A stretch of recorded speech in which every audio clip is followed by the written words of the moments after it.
Best varicose veins చికిత్సనే పొందండి. నొప్పి లేని చికిత్స కోసం సంప్రదించండి ఎబిస్ హాస్పిటల్. సుమన్ టీవీ సగర్వంగా నిర్మిస్తున్నటువంటి కార్యక్రమం పద్మవ్యూహం.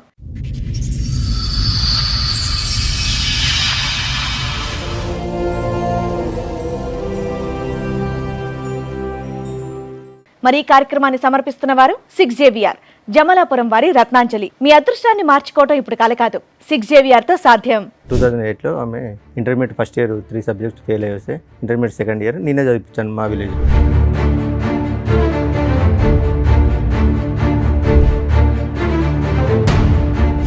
ఎగ్జామ్స్ లాస్ట్ మూమెంట్లో she carrying madam.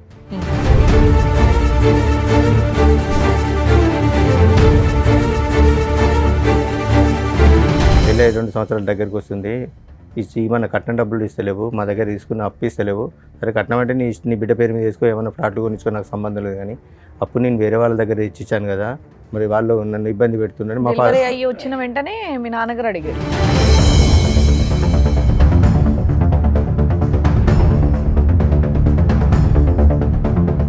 FIR చేసేమంటే Madan మీద, నా మీద, డాడీ మీద వేశారు. అంటే ఇంకా మా 5 మెంబర్స్తో పాటు అదనంగా ఒక 10 మెంబర్స్ మీద కేసు రాశారు.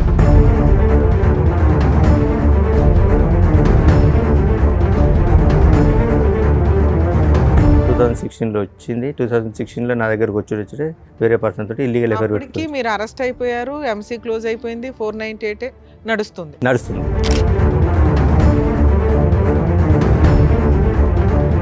వచ్చిన 2 డేస్కే సమ్ మెసేజ్లు చూసినా మేడం. ఏంటి బేబీ నన్ను వదిలిపెట్టిపోతావా నువ్వు,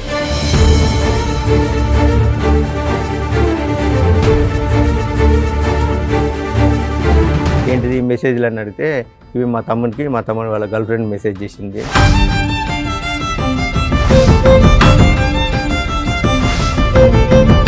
ఎంతకాలం ఉన్నారండి ఆవిడతో పాటు? 2016 వచ్చింది, ఎంతకాలం ఉన్నారు? మళ్ళీ 17లో క్యారింగ్ వెళ్ళిపోయింది.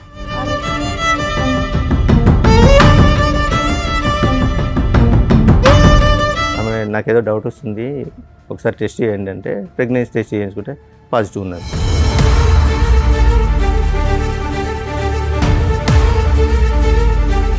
హైదరాబాద్ ఉంటేనే నేను వస్తా అంటే హైదరాబాద్ షిఫ్ట్ అయ్యాం. హైదరాబాద్ షిఫ్ట్ అయినాక ఒక 2.5 months తర్వాత మళ్ళీ కన్సీవ్. సిగ్గులేదు, పిల్లలు మంచి పేరు పడుకుంటే నోరు మూసుకోవాలి కానీ అడుగుతారు ఎవడని వాళ్ళ మదర్ అన్నారు.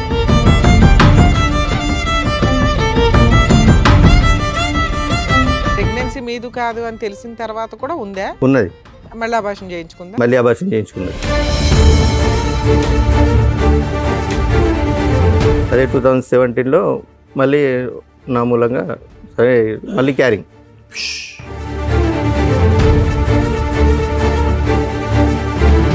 ఇవేమీ అడగకుండా ప్రశ్నించకుండా ఆవిడతో కాపురం చేసి మీరు మళ్ళీ ఆవిడని ప్రెగ్నెంట్ చేశారు. నాకు ప్రాణ భయం ఉన్నది, నన్ను వెళ్తే చంపేశారు. మళ్ళీ సేమ్ రిపీట్.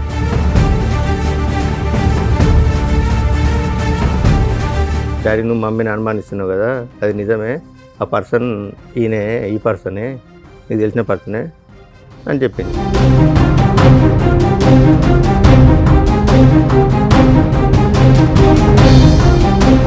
నేను ఒక ఆడపిల్లని, ఆ అమ్మాయి ఒక ఆడపిల్ల, ఫస్ట్ నుంచి బాధలు పడుతూనే ఉంది. అంటే వీళ్ళ పేరెంట్స్ ఆ అమ్మాయి ఆమెను ఈయన కలిసి ఫస్ట్ నుంచి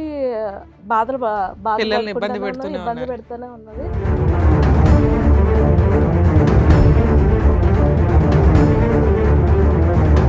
మేము దొరకట్లేదు అని చెప్పి వెళ్ళి అత్తయ్య గారిని కొట్టుడు, పిల్లలు లేకపోతే పిల్లల పెద్దమ్మాయి చెప్పు తీసుకొని కొట్టంటే చెప్పు తీసుకొట్టి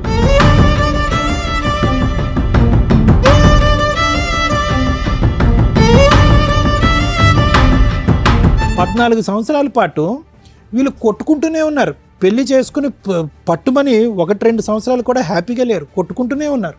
వీళ్ళిద్దరి యొక్క డైనమిక్స్ ఎప్పుడూ కూడా బ్యాలెన్స్డ్గా లేదు.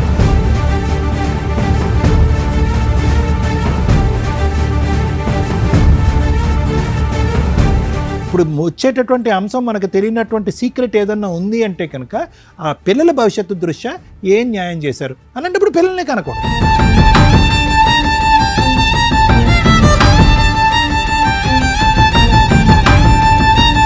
నిజంగా వీళ్ళిద్దరూ చాలా పాపం మూట కట్టుకున్నారు. వరస్ట్ ఆఫ్ వరస్ట్ తల్లిదండ్రులు ఏంటి అంటే ఈ రకంగా పిల్లల్ని ఫుట్బాల్ ఆడుకుంటున్నట్లు ఆడుకుంటుంటే నరకం కనిపిస్తుంది పిల్లలకి. దీని గురించి ప్రతి ఫ్యామిలీ కోర్ట్ జడ్జి సఫర్ అవుతారు.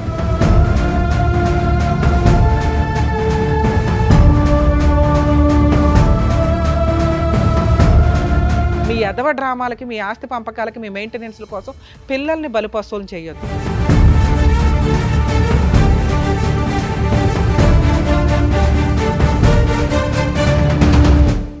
ఈ కార్యక్రమంలో మనతో పాటు ఉన్నారు ప్రముఖ హైకోర్టు అడ్వకేట్ రమ్యాకుల గారు. నమస్తే మేడం. ప్రముఖ సైకియాట్రిస్ట్ డాక్టర్ కళ్యాణ్ చక్రవర్తి గారు. నమస్తే సార్. ప్లీజ్ కూర్చోండి. కూర్చోండి సార్. మేడం, నవీన్ కుమార్ గారు ఆయన ఇష్యూ చెప్పుకోవడానికి ఇక్కడ వరకు వచ్చారు. సో ఆయన ప్రాబ్లం ఏంటనేది కనుక్కొని చెప్తారు. నమస్కారం అండి. నమస్కారం మేడం. సార్ ఎక్కడి నుంచి వస్తున్నారండి? Jangaon district madam. చెప్పండి సార్, ఇక్కడి వరకు రావడానికి కారణం ఏంటి? అంటే నాకు ఒక ఫ్యామిలీ ఇష్యూ ఉంది మేడం, దాని గురించి వచ్చాను. చెప్పండి సార్. నా పేరు నవీన్ కుమార్ మేడం, మాది జనగామ డిస్ట్రిక్ట్. నాకు 2008లో మ్యారేజ్ అయింది. మ్యారేజ్ అయిన తర్వాత ఒక 1 year మా కాపురం సజావుగా జరిగింది. 2008లో అయింది. లవ్ మ్యారేజ్ అరేంజ్డ్ అండి? Love come arrange. ఓకే. మా రిలేటివ్స్ మా అత్త కూతురి. ఓకే. మా అత్తయ్య కూతురి లవ్ కమ్ అరేంజ్డ్ మ్యారేజ్ జరిగింది.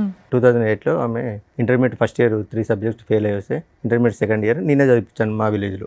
2000 పెళ్లి టైంకి అమ్మాయి మేజరా మైనరా? మేజరే మేడం. అప్పుడు అయిపోయిన తర్వాత 2008 ఎగ్జామ్స్ లాస్ట్ మూమెంట్లో షీఈ్ క్యారింగ్ మేడం. ఆ లోపల ఎగ్జామ్స్ కంప్లీట్ అని 2009లో డెలివరీ కానీ వాళ్ళ ఇంటికి వెళ్ళి ఒక డెలివరీ అయిన తర్వాత మళ్ళీ ఒక 6 monthsకి వచ్చింది మేడం. 6 monthsకు 21st ఏజ్ పంపించారు. మ్యారేజ్ కంటే బిఫోర్ మా ఫాదర్ ఒక 50,000 వాళ్ళకి అప్పు ఇచ్చాడు మేడం, మ్యారేజ్ కంటే బిఫోర్. తర్వాత ఆమె వచ్చిన తర్వాత వాళ్ళ అమ్మ డ్రాప్ చేయడానికి వచ్చినప్పుడు, ఏంటమ్మా పెళ్ళి 2 సంవత్సరాల దగ్గరికి వస్తుంది, ఏమన్నా కట్నం డబ్బులు ఇస్తలేవు, మా దగ్గర తీసుకున్న అప్పు ఇస్తలేవు. సరే కట్నం అంటే నీ బిడ్డ పేరు మీద వేసుకో, ఏమైనా ఫ్లాట్లు కొనిచ్చుకో, నాకు సంబంధం లేదు. కానీ అప్పుడు నేను వేరే వాళ్ళ దగ్గర ఇచ్చాను కదా, మరి వాళ్ళు నన్ను ఇబ్బంది పెడుతున్నారు. మా ఫాదర్ వచ్చిన వెంటనే మీ నాన్నగారు అడిగారు. వచ్చిన 6 months తర్వాత, డెలివరీ వచ్చి 6 months తర్వాత వాళ్ళ మదర్ని అడిగాడు, ఏమని కాదు, వాళ్ళ మదర్ని అడిగితే 1 monthలో మీ డబ్బులు మీకు ఇచ్చేసాని మా పాపకు జ్వరం వచ్చింది, హాస్పిటల్ తీసుకెళ్ళి అక్కడికి వాళ్ళ మదర్ చుట్టాలే కదండి, పెళ్ళి అయిపోయింది, మన కుటుంబం 50,000 అడగకపోతే ఏమైంది? ఏంటి సార్, మీ నాన్నగారు 50,000 అడగకపోతే ఏమైంది? కోడలు ఇంట్లోకి వచ్చేసింది, వేరే వాళ్ళ దగ్గర అప్పు ఇప్పించారు. మ్యారేజ్ కంటే ఒక 3 ఇప్పించారు, మ్యారేజ్ కంటే 3 years బిఫోర్ మేడం. అవును, 3 years ఏం చేశాడు? వన్స్ పెళ్ళి అయిపోయినాక మీ కుటుంబ సభ్యులు అన్ని సంవత్సరాలు ఆగుతారా 50,000కి? అడిగేసరికి నాకు ప్రాణభయం ఉన్నది, నేను కాపురానికి రాను అని మీ ఆవిడ అందా? ఆవిడ అన్నది. 2011లో నేను పాపను చూడడానికి వెళ్ళిన. ఎన్నిసార్లు పెద్ద మనుషులు తీసుకొని వెళ్ళినా నేను రాను, కాపురం చేయను, నాకు ప్రాణభయం ఉన్నది, వాళ్ళు నన్ను బాగా టార్చర్ పెడతారు అని 2011లో నేను మా పాపను చూడడానికి వెళ్ళిన. పాపను చూడడానికి విడిపోయారు? 2008లో మ్యారేజ్ అయింది మేడం. 9లో విడిపోయారా? 10లో విడిపోయిందా? 10లో మేడం. 10లో వాళ్ళ ఇంటికి వెళ్ళిపోయి నాకు ప్రాణభయం ఉన్నది, నేను రాను అంటే 2011లో నేను పాపను చూడడానికి వెళ్ళాను. వాళ్ళ ఇంటికి కూడా వెళ్ళా, వాళ్ళ ఇంటి పక్క వాళ్ళ ఇంటికి వెళ్ళి పాపను చూస్తే ఎందుకు వచ్చావు నువ్వు అని వాళ్ళమ్మ దౌర్జన్యం చేస్తే నేను 50,000 గురించే లేదు, పాపను చూడడానికి, కుటుంబ తగాదా అయిపోయింది, విడిపోవడానికి రీజన్ 50,000 గురించే విడిపోయినాం మేడం. అంటే ఆమె రీజన్ అయితే అది 50,000 అడుగుతారనే ఉద్దేశంతో 2011లో కేసు పెట్టింది. పోయి 498 కేసు పెట్టింది నా మీద, తమ్ముని మీద. మా తమ్ముడు చెల్లె భద్రాచలం దగ్గర బీటెక్ చేస్తున్నాను. తమ్ముని మీద, నా మీద, చెల్లె మీద. చదువుకున్నారు సార్ నవీన్ గారు? సార్ మీరేం చదువుకున్నారు? డిఎంఎల్టీ చేసింది సార్. ల్యాబ్ టెక్నీషియన్ ఉందా? అక్కడ ఉందా ల్యాబ్? ఉందా ఊర్లో? ఉన్నా సార్. ఇప్పుడు నడిపిస్తున్నారా? లేదు సార్. సరే, ఇప్పుడు ఏం చేస్తున్నారు మరి? మైనింగ్ దాంట్లో వేసి. మైనింగ్ దాంట్లో. Private sir. చెప్పండి. 2011లో కేసు పెట్టారు మేడం. కేసు పెట్టిన తర్వాత అక్కడ ఎస్ఐ గారు పిలిపిస్తే ఎంక్వైరీ చేశాడు. ఇక్కడ ఏం లేదని తెలిస్తే ఎస్ఐ గారు పట్టించుకుంటలేరని ఏసీపీ సార్ దగ్గర, డిఎస్పీ గారి దగ్గరికి వెళ్ళింది మేడం. డిఎస్పీ గారు పిలిపించాక ఆమెను అరెస్ట్ చేస్తున్నాడు. అంటే సో అండ్ సో ఇది జరిగింది సార్ అంటే, వీళ్ళ మీద కేసు ఫైల్ చేసి పంపించండి, చదువుకునే పిల్లలు కూడా ఉన్నారు సార్, వాళ్ళ పరిస్థితి ఏంటంటే సార్ ఒకసారి ఆలోచించిన తర్వాత మా విలేజ్ ఎంపీపీ లేడీ ఒకసారి ఆమెను తీసుకొని పేర్లు తీసేశారు. తీసేశారు. మా బ్రదర్ సిస్టర్ 498 వేసింది, ఎంసీ వేసింది మేడం, మెయింటెనెన్స్ వేసింది. మెయింటెనెన్స్ డిఎస్పీ గారు సేమ్ ఇలాగ లాయర్ గారిని, డాక్టర్ గారిని కూర్చోబెట్టి డిఎస్పీ గారు కౌన్సిలింగ్ ఇచ్చారు. మరి ఇక్కడ నేను కొట్టింది ఎక్కడ ఉన్నది, నువ్వు కట్నం ఇచ్చింది ఎక్కడ ఉన్నది, వాళ్ళ డబ్బులు వాళ్ళకి అడిగిండు. మరి సరే ఓకే, డబ్బులు ఇయ్యారట, తీసుకుపోతారట, డబ్బులు ఓకే వదిలేసాయి, 50,000 వదిలేసాయి, తీసుకెళ్తారట వాళ్ళు పోతామంటే, లేదు నాకు ప్రాణభయం ఉంది, నన్ను ఆడికి వెళ్తే చంపేశారు, నేను పోను అని అన్న తర్వాత డిఎస్పీ గారు డాక్టర్ లాయర్ గారిని, అక్కడ మున్సిపల్ కోర్టు ఉంది మేడం, పిలిపించి కౌన్సిలింగ్ తీసుకున్నారు. ఆమెకు నాకు ఇక్కడ నేను కొట్టినట్టు కానీ ఆయన ఇబ్బంది పెట్టినట్టు కానీ నీకు ఎక్కడ కనిపించలేదు కదా అని అనేసరికి మా రోడ్డు మీదకి వెళ్ళి ఈ పోలీసులు, ఈ లాయర్లు ఇట్లా వాళ్ళ దగ్గర డబ్బులు తీసుకున్నారు, అందుకే వాళ్ళ మీద కేసు ఫైల్ చేయట్లేదని వాళ్ళ అమ్మాయి రోడ్డు వెంబడి ఊరుకుంటూ వస్తుంటే ఏసీపీ గారు అన్నాడు, ఈ తలకనపై మనకి ఎంత రూపాయి కేసు రాసి పంపితే వాళ్ళు ఎఫ్ఐఆర్ చేసేయమంటే మదన్ మీద నా మీద డాడీ మీద వేశారు. అంటే ఇంకా మా 5 మెంబర్స్తో పాటు అదనంగా ఒక 10 మెంబర్స్ మీద కేసు రాసింది. మా మేనత్త ఇంకా ఓవరాల్ గా 3 మెంబర్స్ మీద కేసు రిజిస్టర్ కేసు రిజిస్ట్రేషన్ అయింది. ఎంసీ కేసులో ఏమైనా ఆర్డర్ ఇచ్చారా మెయింటెనెన్స్? ఎస్ మేడం, ఆర్డర్ ఇచ్చారు. 1,75,000 ఇష్యూ అయింది. 1,75,000 మెయింటెనెన్సా? అవును మేడం. ఎవరికి ఎంత? ఈమెకు 2,500, పాపకు 2,000. అంటే అది కంటిన్యూ ఒక 2 years నడిచింది మేడం. 1 year యాన్యువల్ ఇచ్చారు. ఎరియర్స్ చెప్పవసరం లేదు సార్. Hmm. ఆవిడకి 2,500, బాబుకు 1,000, అంతేనా? 3,500 maintenance per month. Per month 3,500 ఇద్దరికి. ఇద్దరు కలిపి 2 lakhs 3 lakhs అనేది ఎరియర్స్. మీరు కేసు వేసిన దగ్గర నుంచి క్యాలిక్యులేషన్ లో మనం 2 lakhs కెడితే ఎరియర్స్ క్లియర్ అవుతాయి. Regular payment regular monthly 3,500. Yes, payment. madam. అయితే నేను కాపురాన్ని తీసుకెళ్తాని మేడం గారికి సజెషన్ తీసుకున్నాను. తీసుకుంటే మేడం గారు సో అండ్ సో ఇట్లా జడ్జి గారికి అప్లికేషన్ పెట్టుకోండి, అప్లికేషన్ పెట్టుకుంటే ఏమన్నా మళ్ళీ కౌన్సిలింగ్ ఇచ్చి లోపు కోపం తగ్గిందేమో, ఏమన్నా కోపం కలుపుదాం. తగ్గిందో మాట్లాడతారంటే నాకేమొద్దు, నాకు మెయింటెనెన్సే కావాలి, నేను చూడండి అంటే అట్లే జరుపుకుంటూ వచ్చింది మేడం. ఒక 1.5 year 2-3 years దాకా మెయింటెనెన్స్. అలాగే కోర్టు బైక్ ఆడవడం, మధ్యలో లాయర్ లేకపోవడం. 2015 దాకా వచ్చారు. 2014 దాకా వచ్చింది మేడం. ఓకే. 2014 దాకా వచ్చిన తర్వాత జడ్జి గారు అప్పుడు ఒక లేడీ గారు ఉండే, ఏంది ఈ కేసు ఇన్ని రోజులు ప్రొలాంగ్ అవుతుంది, మెయింటెనెన్స్ ఇష్యూ చేయండి, సమ్ అమౌంట్ ఇష్యూ చేసింది. ఇష్యూ చేసిన తర్వాత ఈ డబ్బులు కట్టాలి బాబు అంటే, ఇంత అయితే నేను కట్టుకోలేను మేడం ఒకసారి, ప్రజెంట్ అయితే నా దగ్గర ఒక 50,000 ఒక 2 daysలో కట్టేశాను, మిగతా అంటే నాకు ఒక 10 days టైం ఇవ్వండి అని ఇన్స్టాల్మెంట్ లో కట్టొచ్చులేండి. ఓకే. అన్న తర్వాత లేదు మేడం 50,000 కదా, నాకు ఇప్పుడు మొత్తం కట్టాలి, మొత్తం ఇస్తేనే నేను వదిలిపెడతాను, లేకుంటే మరి నువ్వు మొత్తం కట్టకపోతే ఆయన జైలు పోతున్నామంటే జైలు పోయినా పర్లేదు అంటే 498 కేసులు వెళ్ళాను. ఎంసీలో కూడా 1 month వెళ్ళాను మేడం. 1 month వెళ్తే ఎరియర్స్ క్లియర్ అయిపోయినాయి. అయిపోయింది మేడం. మళ్ళీ వేసిందా? మళ్ళీ ఏమీ వెళ్ళలేదు, ఇంకా ఇలా అప్పటి వేయలేదు. 2016లో సో మీరు 1 రూపాయి కూడా బాబుకి కానీ తనకు కానీ కట్టలేదు. 498 లో పనిష్మెంట్ పడిందా? 498లో 5 days పనిష్మెంట్ పడిందా? లాస్ట్ కేసు 2020లో ఫైనల్ అయింది మేడం. ఆ, ఫాల్స్ కేసు కింద కొట్టేశారు. మరి నేను అన్నది అది 5 days స్టార్టింగ్ లో వెళ్ళారు. అదే అప్పట్లో 498 అప్పుడు అరెస్టులు ఉండేవిలేండి. కంప్లైంట్ ఇచ్చి అప్పుడు కంప్లైంట్ ఇచ్చినప్పుడు తీసుకెళ్ళి స్టేషన్ పిలుస్తున్నాను. మరి జైల్లో దేనుకున్నామండి. స్టార్టింగ్ లో అరెస్ట్ అప్పుడు అరెస్ట్ చేసి 498 వేగానే ఎంక్వైరీ ఇన్వెస్టిగేషన్ ఏమీ లేదు. ముందు అత్తమామల్ని ఈయన్ని అరెస్ట్ చేసేవాళ్ళు. అవన్నీ ఫాల్స్ కేసులని ప్రూవ్ అవుతూ రావడం వల్ల స్టేషన్ బెయిల్ ఇచ్చారు. ఒక 2015 నుంచి అనుకోండి. Yes, sir. Maximum 7 years 8 years 2016లో 1 month జైల్లో ఉన్నా అన్నారుగా. మెయింటెనెన్స్ మెయింటెనెన్స్ కి ఎరియర్స్ కట్టకపోతే ఓకే నేను ఎక్స్ప్లెయిన్ చేస్తాను. 2016లో అన్ఫార్చునేట్లీ మా ఫాదర్ యాక్సిడెంట్లో డెత్ అయ్యాడు. మా ఫాదర్ డెత్ అయిన తర్వాత ఊళ్ళో పెద్ద మనుషులు వాళ్ళు వీళ్ళుండి మాట్లాడి, నువ్వు ఇంటికి పెద్ద కోడలు రాకపోతే బాగుండదు అలా ఇలా అని ఎక్స్ప్లెయిన్ చేస్తే 2016లో వచ్చింది. వాళ్ళ అమ్మగారు మీకు ఏమవుతారు? చుట్టరికం. మా మమ్మీకి మేనత్త కూతురు. మేనత్త కూతురు. 2016లో మా ఫాదర్ డెత్ అయిన తర్వాత వచ్చింది. తర్వాత ఒక 1 month తర్వాత అందరూ పెద్ద మనుషులు మాట్లాడి నువ్వు రావాలి అది అంటే, ఇల్లు పొలం నా పేరు మీద రిజిస్ట్రేషన్ చేస్తే నేను వస్తాను అన్నది. ఎంత ఉంది పొలం? 6 ఎకరం మేడం.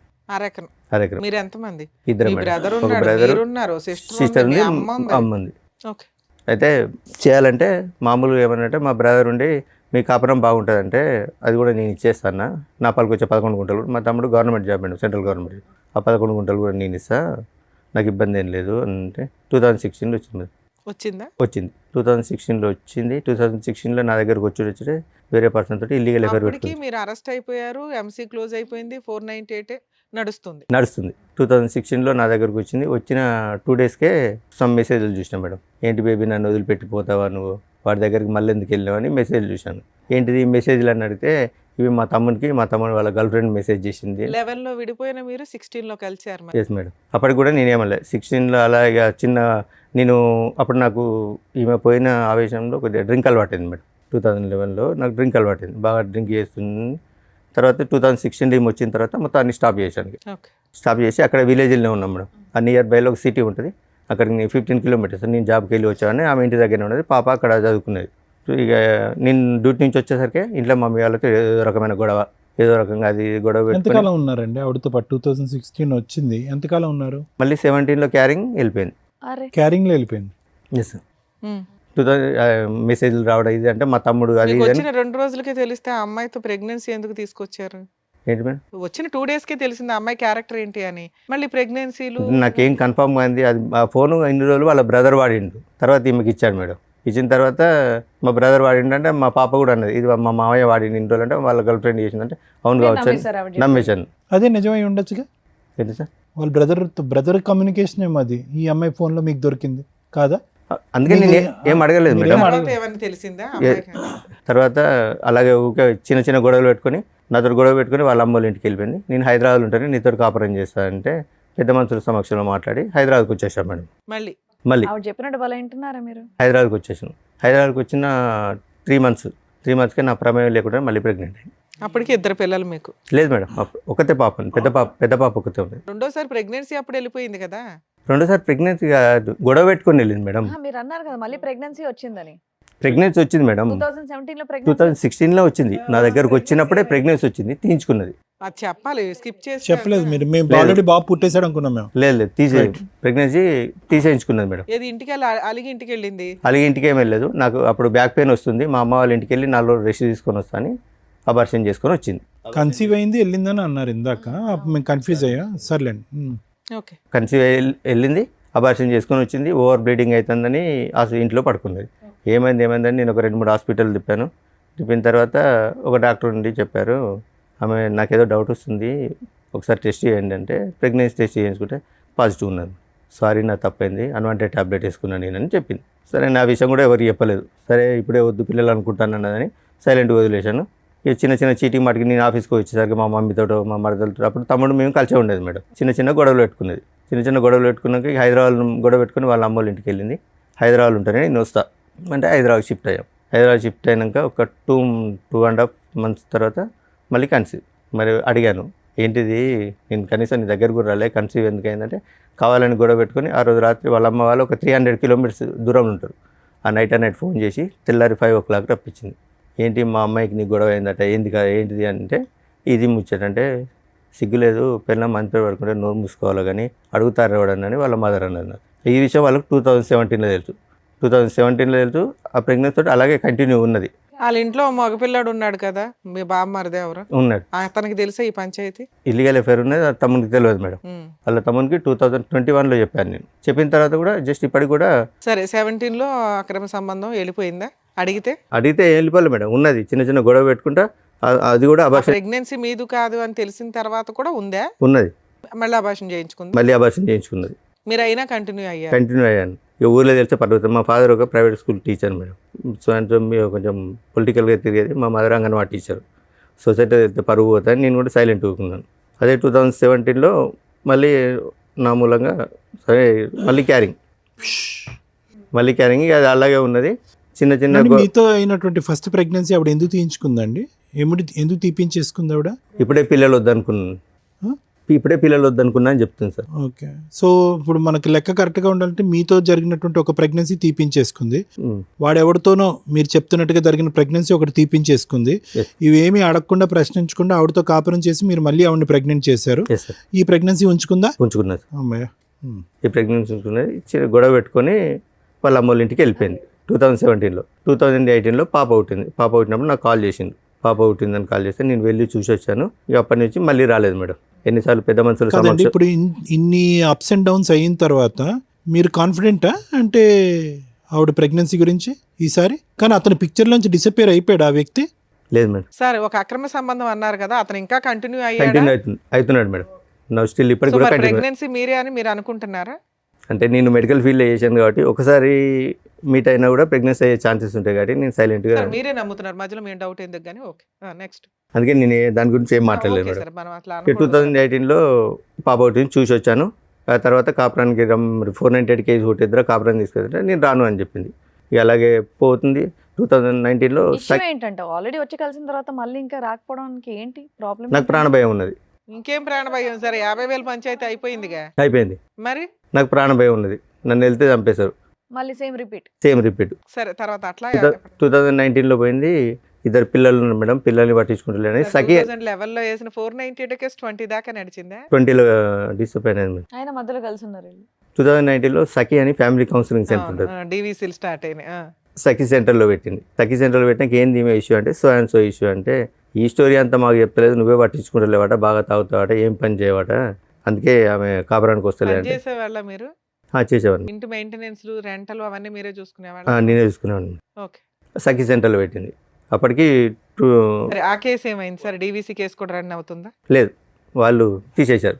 ఓకే, ఎప్పటిదాకా నడిచింది అది? 6 మంత్స్ నడిచింది మేడం. తర్వాత 2020లో 498 కేసు ఫాల్స్ అని డిస్మిస్ అయింది. నేను 2 టైమ్స్ కాపురానికి రా అని నోటీసులు పంపించాను. 2 పిల్లలు ఉన్నారు కదా, అనవసరంగా ఎందుకు, సరే తప్పు పో ఏదో ఒకటి సర్దుకుందాంలే అని పంపించాను. కాపురానికి రాలేదు మేడం. ఆ నోటీస్ ఒకటి నోటీస్ తీసుకుంది, ఇంకో నోటీస్ తీసుకోలేదు. తర్వాత 21లో డైరెక్ట్ నేను డైవర్స్కి అప్లై చేశాను. అమ్మయ్య. ఫైనల్ డైవర్స్కి అప్లై చేశాను. కురుక్షేత్ర యుద్ధం కంటే జమన్. డైవర్స్కి అప్లై చేస్తే ఆమె అటెండ్ కాలేదు. 2000 ఎక్స్పర్టీ డిగ్రీ ఇచ్చారు మేడం. ఎప్పుడు ఎన్ని ఇయర్స్ బ్యాక్? 22లో 22లో ఎక్స్పర్ట్ డిగ్రీ ఇచ్చారు. ఎక్స్పర్ట్ డిగ్రీ ఇచ్చిన తర్వాత అప్పటికి 2022లో మా పాప 9th క్లాస్. అంతకుముందు నిజామాబాద్లో చదివేది మేడం. తర్వాత ఇక్కడికి హైదరాబాద్ షిఫ్ట్ అయింది. హైదరాబాద్ షిఫ్ట్ అయినాక నాకు కాల్ చేసింది. ఎవరు? పెద్ద పాప? పెద్ద పాప. డాడీ నేను ఇక్కడ హైదరాబాద్లో చదువుతున్నాను, ఇక్కడనే ఈ పలానా సో అండ్ సో అని చెప్తే నేను మమ్మీ తమ్ముడు అందరం వెళ్ళి కలిసినాం. కలిసిన తర్వాత ఒకరోజు పాప షాకింగ్ న్యూస్ చెప్పింది. డాడీ నువ్వు మమ్మీని అనుమానిస్తున్నావు కదా, అది నిజమే, ఆ పర్సన్ ఈయనే, ఈ పర్సనే, నీకు తెలిసిన పర్సనే అని చెప్పింది. ఎవరా పర్సన్? వీళ్ళ తమ్ముని వాళ్ళ ఫ్రెండ్. తమ్ముడు వాళ్ళ ఫస్ట్ నుంచి వాడు. ఫస్ట్ యాక్చువల్గా ఈ ఎఫ్ఐఆర్ అనేది 2014-15 నుంచే ఉందట. ఓకే. సో ఇప్పటికీ కూడా 21-22 కూడా లైవ్లో ఉన్నాడు వాడు. లైవ్లో ఇప్పటికి స్టిల్ కూడా లైవ్లో ఉన్నాడు. అతనికి మ్యారేజ్ అయిందా మీకు తెలుసు? అతనికి మ్యారేజ్ అయిన 4 పిల్లలు. కూతురే చెప్పాల్సిన పరిస్థితి. ఇప్పుడు ఎంత అండి మీ పాప వయసు యాజ్ వి స్పీక్ నౌ? ఇప్పుడు ఎంత ఆవిడ? No present 16 years. 16. చిన్నామే? చిన్నమే 7 years. 2018 18. years. సరే, తర్వాత ఏమైంది సార్? 2022లో చెప్పింది. చెప్పిన తర్వాత నేను డైరెక్ట్ వెళ్ళి అతని దగ్గరికి వెళ్ళాను. ఆయన తెలుసు అన్నట్టు, వీళ్ళ ద్వారానే పరిచయం నాకు. అతని దగ్గర మేము చిట్టేసాం, 1 lakh చిట్టేసాం మేడం. వాళ్ళ తమ్ముడు ఫ్రెండ్ కదా? తమ్ముడు ఫ్రెండ్ అని రైట్. చిట్టేసాం. చిట్టేసిన తర్వాత పోయి అడిగాను, ఏమంది చిట్టి డబ్బులు ఇవ్వమంటే మీ భార్య మీ అత్తమ్మ వచ్చి గొడవ పెట్టుకొని నా దగ్గర నుంచి డబ్బులు తీసుకెళ్లారా అని అడిగింది.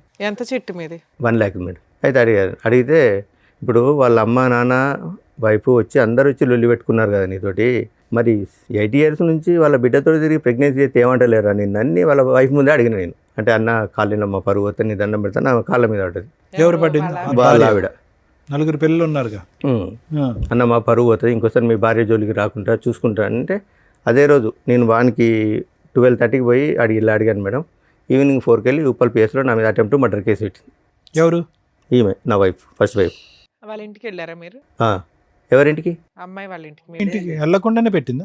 అయితే నేను ఉప్పల్లో ఉంటాను, ఆమె కూడా ఉప్పల్లో ఉంటుంది. ఒకసారి మెట్రో ట్రైన్ లిఫ్ట్లో పోతుంటే నేను రోడ్ వెంబడి నడుచుకుంటూ పోతుంటే నాకు కనిపించింది, నన్ను ఫాలో అవుతుందని. ఎప్పుడు సెప్టెంబర్లో కనిపించాను మేడం. December 12కి పెట్టింది నా మీద కేసు. ఎటువంటి కాంటాక్ట్ ఏం లేదు. అటెంప్ట్ టు మర్డర్ కేసు పెట్టి వచ్చేసినాను. చేసుకోలేదు మేడం అప్పటికి. ఏ రాస్తుంది సార్ అటెంప్ట్ మర్డర్లో? అసలు మీరెక్కడ ఉన్నారు, ఆవిడ ఎక్కడ ఉంది, అసలు ఏం రాసింది అందులో? పెట్టేసరికి సార్ ఈయన వెనకాల తిరుగుంటాడు, ఉత్తనే పెట్టరు అటెంప్ట్ మాట. లేదు మేడం, ఎంతో కొంత బేసిక్ ఎవిడెన్స్ లేకుండా పెట్టరు. మెసేజ్లు పంపించారా? నేను మెసేజ్లు ఏం పంపించలేదు. తిడుతూ గానీ ఏడుతూ పడుకున్నావు, ఆడితో పడుకున్నావని? లేదు మేడం. చూద్దాంలేండి. మరి ఆవిడ అన్ని చేసినా మీరేం అనుకుంటా ఉన్నారండి? తిట్టకుండా అయితే అటెంప్ట్ మర్డర్ కేసు పెడితే అప్పుడే కోపంతో నా ఫోన్ పలగొట్టాను మేడం. ఎవరితో? ఎట్లా? కిందేసి కొట్టాను నా ఫోన్, రూమ్లో కిందేసి కొట్టాను. ఏదో టెన్షన్ మీద కిందేసి కొట్టాను. మా తమ్మునికి కాల్ చేశారు, మా తమ్ముడికి మా అమ్మకి కాల్ చేశారు. ఎవరు? ఎస్ఐ, ఉప్పల్ పిఎస్ నుంచి ఎస్ఐ గారు ఫోన్ చేశారు. పోలీస్ స్టేషన్ లో ఫోన్ పగలగొట్టారా? లేదు బయట ఇంటికాడ. దీనికి వార్నింగ్ ఇచ్చి వచ్చిన తర్వాత టెన్షన్లో కింద పలగొట్టేశాను నేను. ఉప్పల్ పిఎస్ నుంచి మా బ్రదర్కి ఫోన్ చేశారు, మీ అన్నయ్య కలవట్లేదు, ఫాలో అవుతుండట అది ఇది అంటే. ఒక 4 days తర్వాత మా బ్రదర్ వచ్చి అన్న ఇట్లా ఎస్ఐ గారికి కంప్లైంట్ ఇచ్చిందట, ఉప్పల్ పిఎస్ నుంచి రమ్మన్నట్టు వెళ్ళాను. ఇంద్రబాబు ఫాలో అవుతున్నాడంటే, ఫాలో అవడం ఏం లేదు సార్, ఇది సో జరిగిన స్టోరీ సార్. నేను ఈమె ఒక పర్సన్తో తిరుగుతాను, అతనికి ఎందుకు తిరుగుతున్నావని నేను అతనికి వార్నింగ్ ఇస్తే వచ్చి అటెంప్ట్ మర్డర్ కేసు పెట్టిందంటే, నువ్వు ఎక్కడ ఉంటావు? ఇక్కడ ఉప్పల్నే ఉంటాను, నువ్వు అర్జెంటుగా ఫస్ట్ అయితే మా బ్రదర్ని మా అన్నయ్య ఇక్కడ కాలేదు మేడం. మరి అదే కంప్లైంట్ ఎవడమన్నా ఏదన్నా ఇవ్వచ్చు. టెన్షన్ పడింది, అది అటెంప్ట్ మర్డర్ కేసు పెట్టేశారని పెట్టడం కుదరదు, కంప్లైంట్ ఇచ్చింది. ఓకే, నెక్స్ట్ ఏమైంది? తర్వాత ఏమైంది సార్, మేము పెద్ద మనుషులలో మాట్లాడుకుంటా కేసులు ఏమవుతుందని వాళ్ళ బ్రదర్ అండు ఊరికి వెళ్ళినాక పెద్ద మనుషుల సమక్షంలో సో ఇదండి జరిగింది. ఇప్పటికి కూడా అన్నీ మర్చిపోయి, ఫస్ట్ నేను కూడా ఇంతకుముందు చేసినని మర్చిపోతా, ఆమెను కూడా పాత స్టోరీలని మర్చిపోయి ఇప్పుడు ఒక్కరు పోయి 2 పిల్లలు అయిండు. మీరు ఏం చేశారని మర్చిపోవడానికి? ఏంటి మేడం, నేను కొంచెం హెవీగా డ్రింక్ చేసేది మేడం. మీరు మానేసాను అన్నారు కదా ఆవిడ వచ్చాక 2016లో. మానేసినాను మేడం.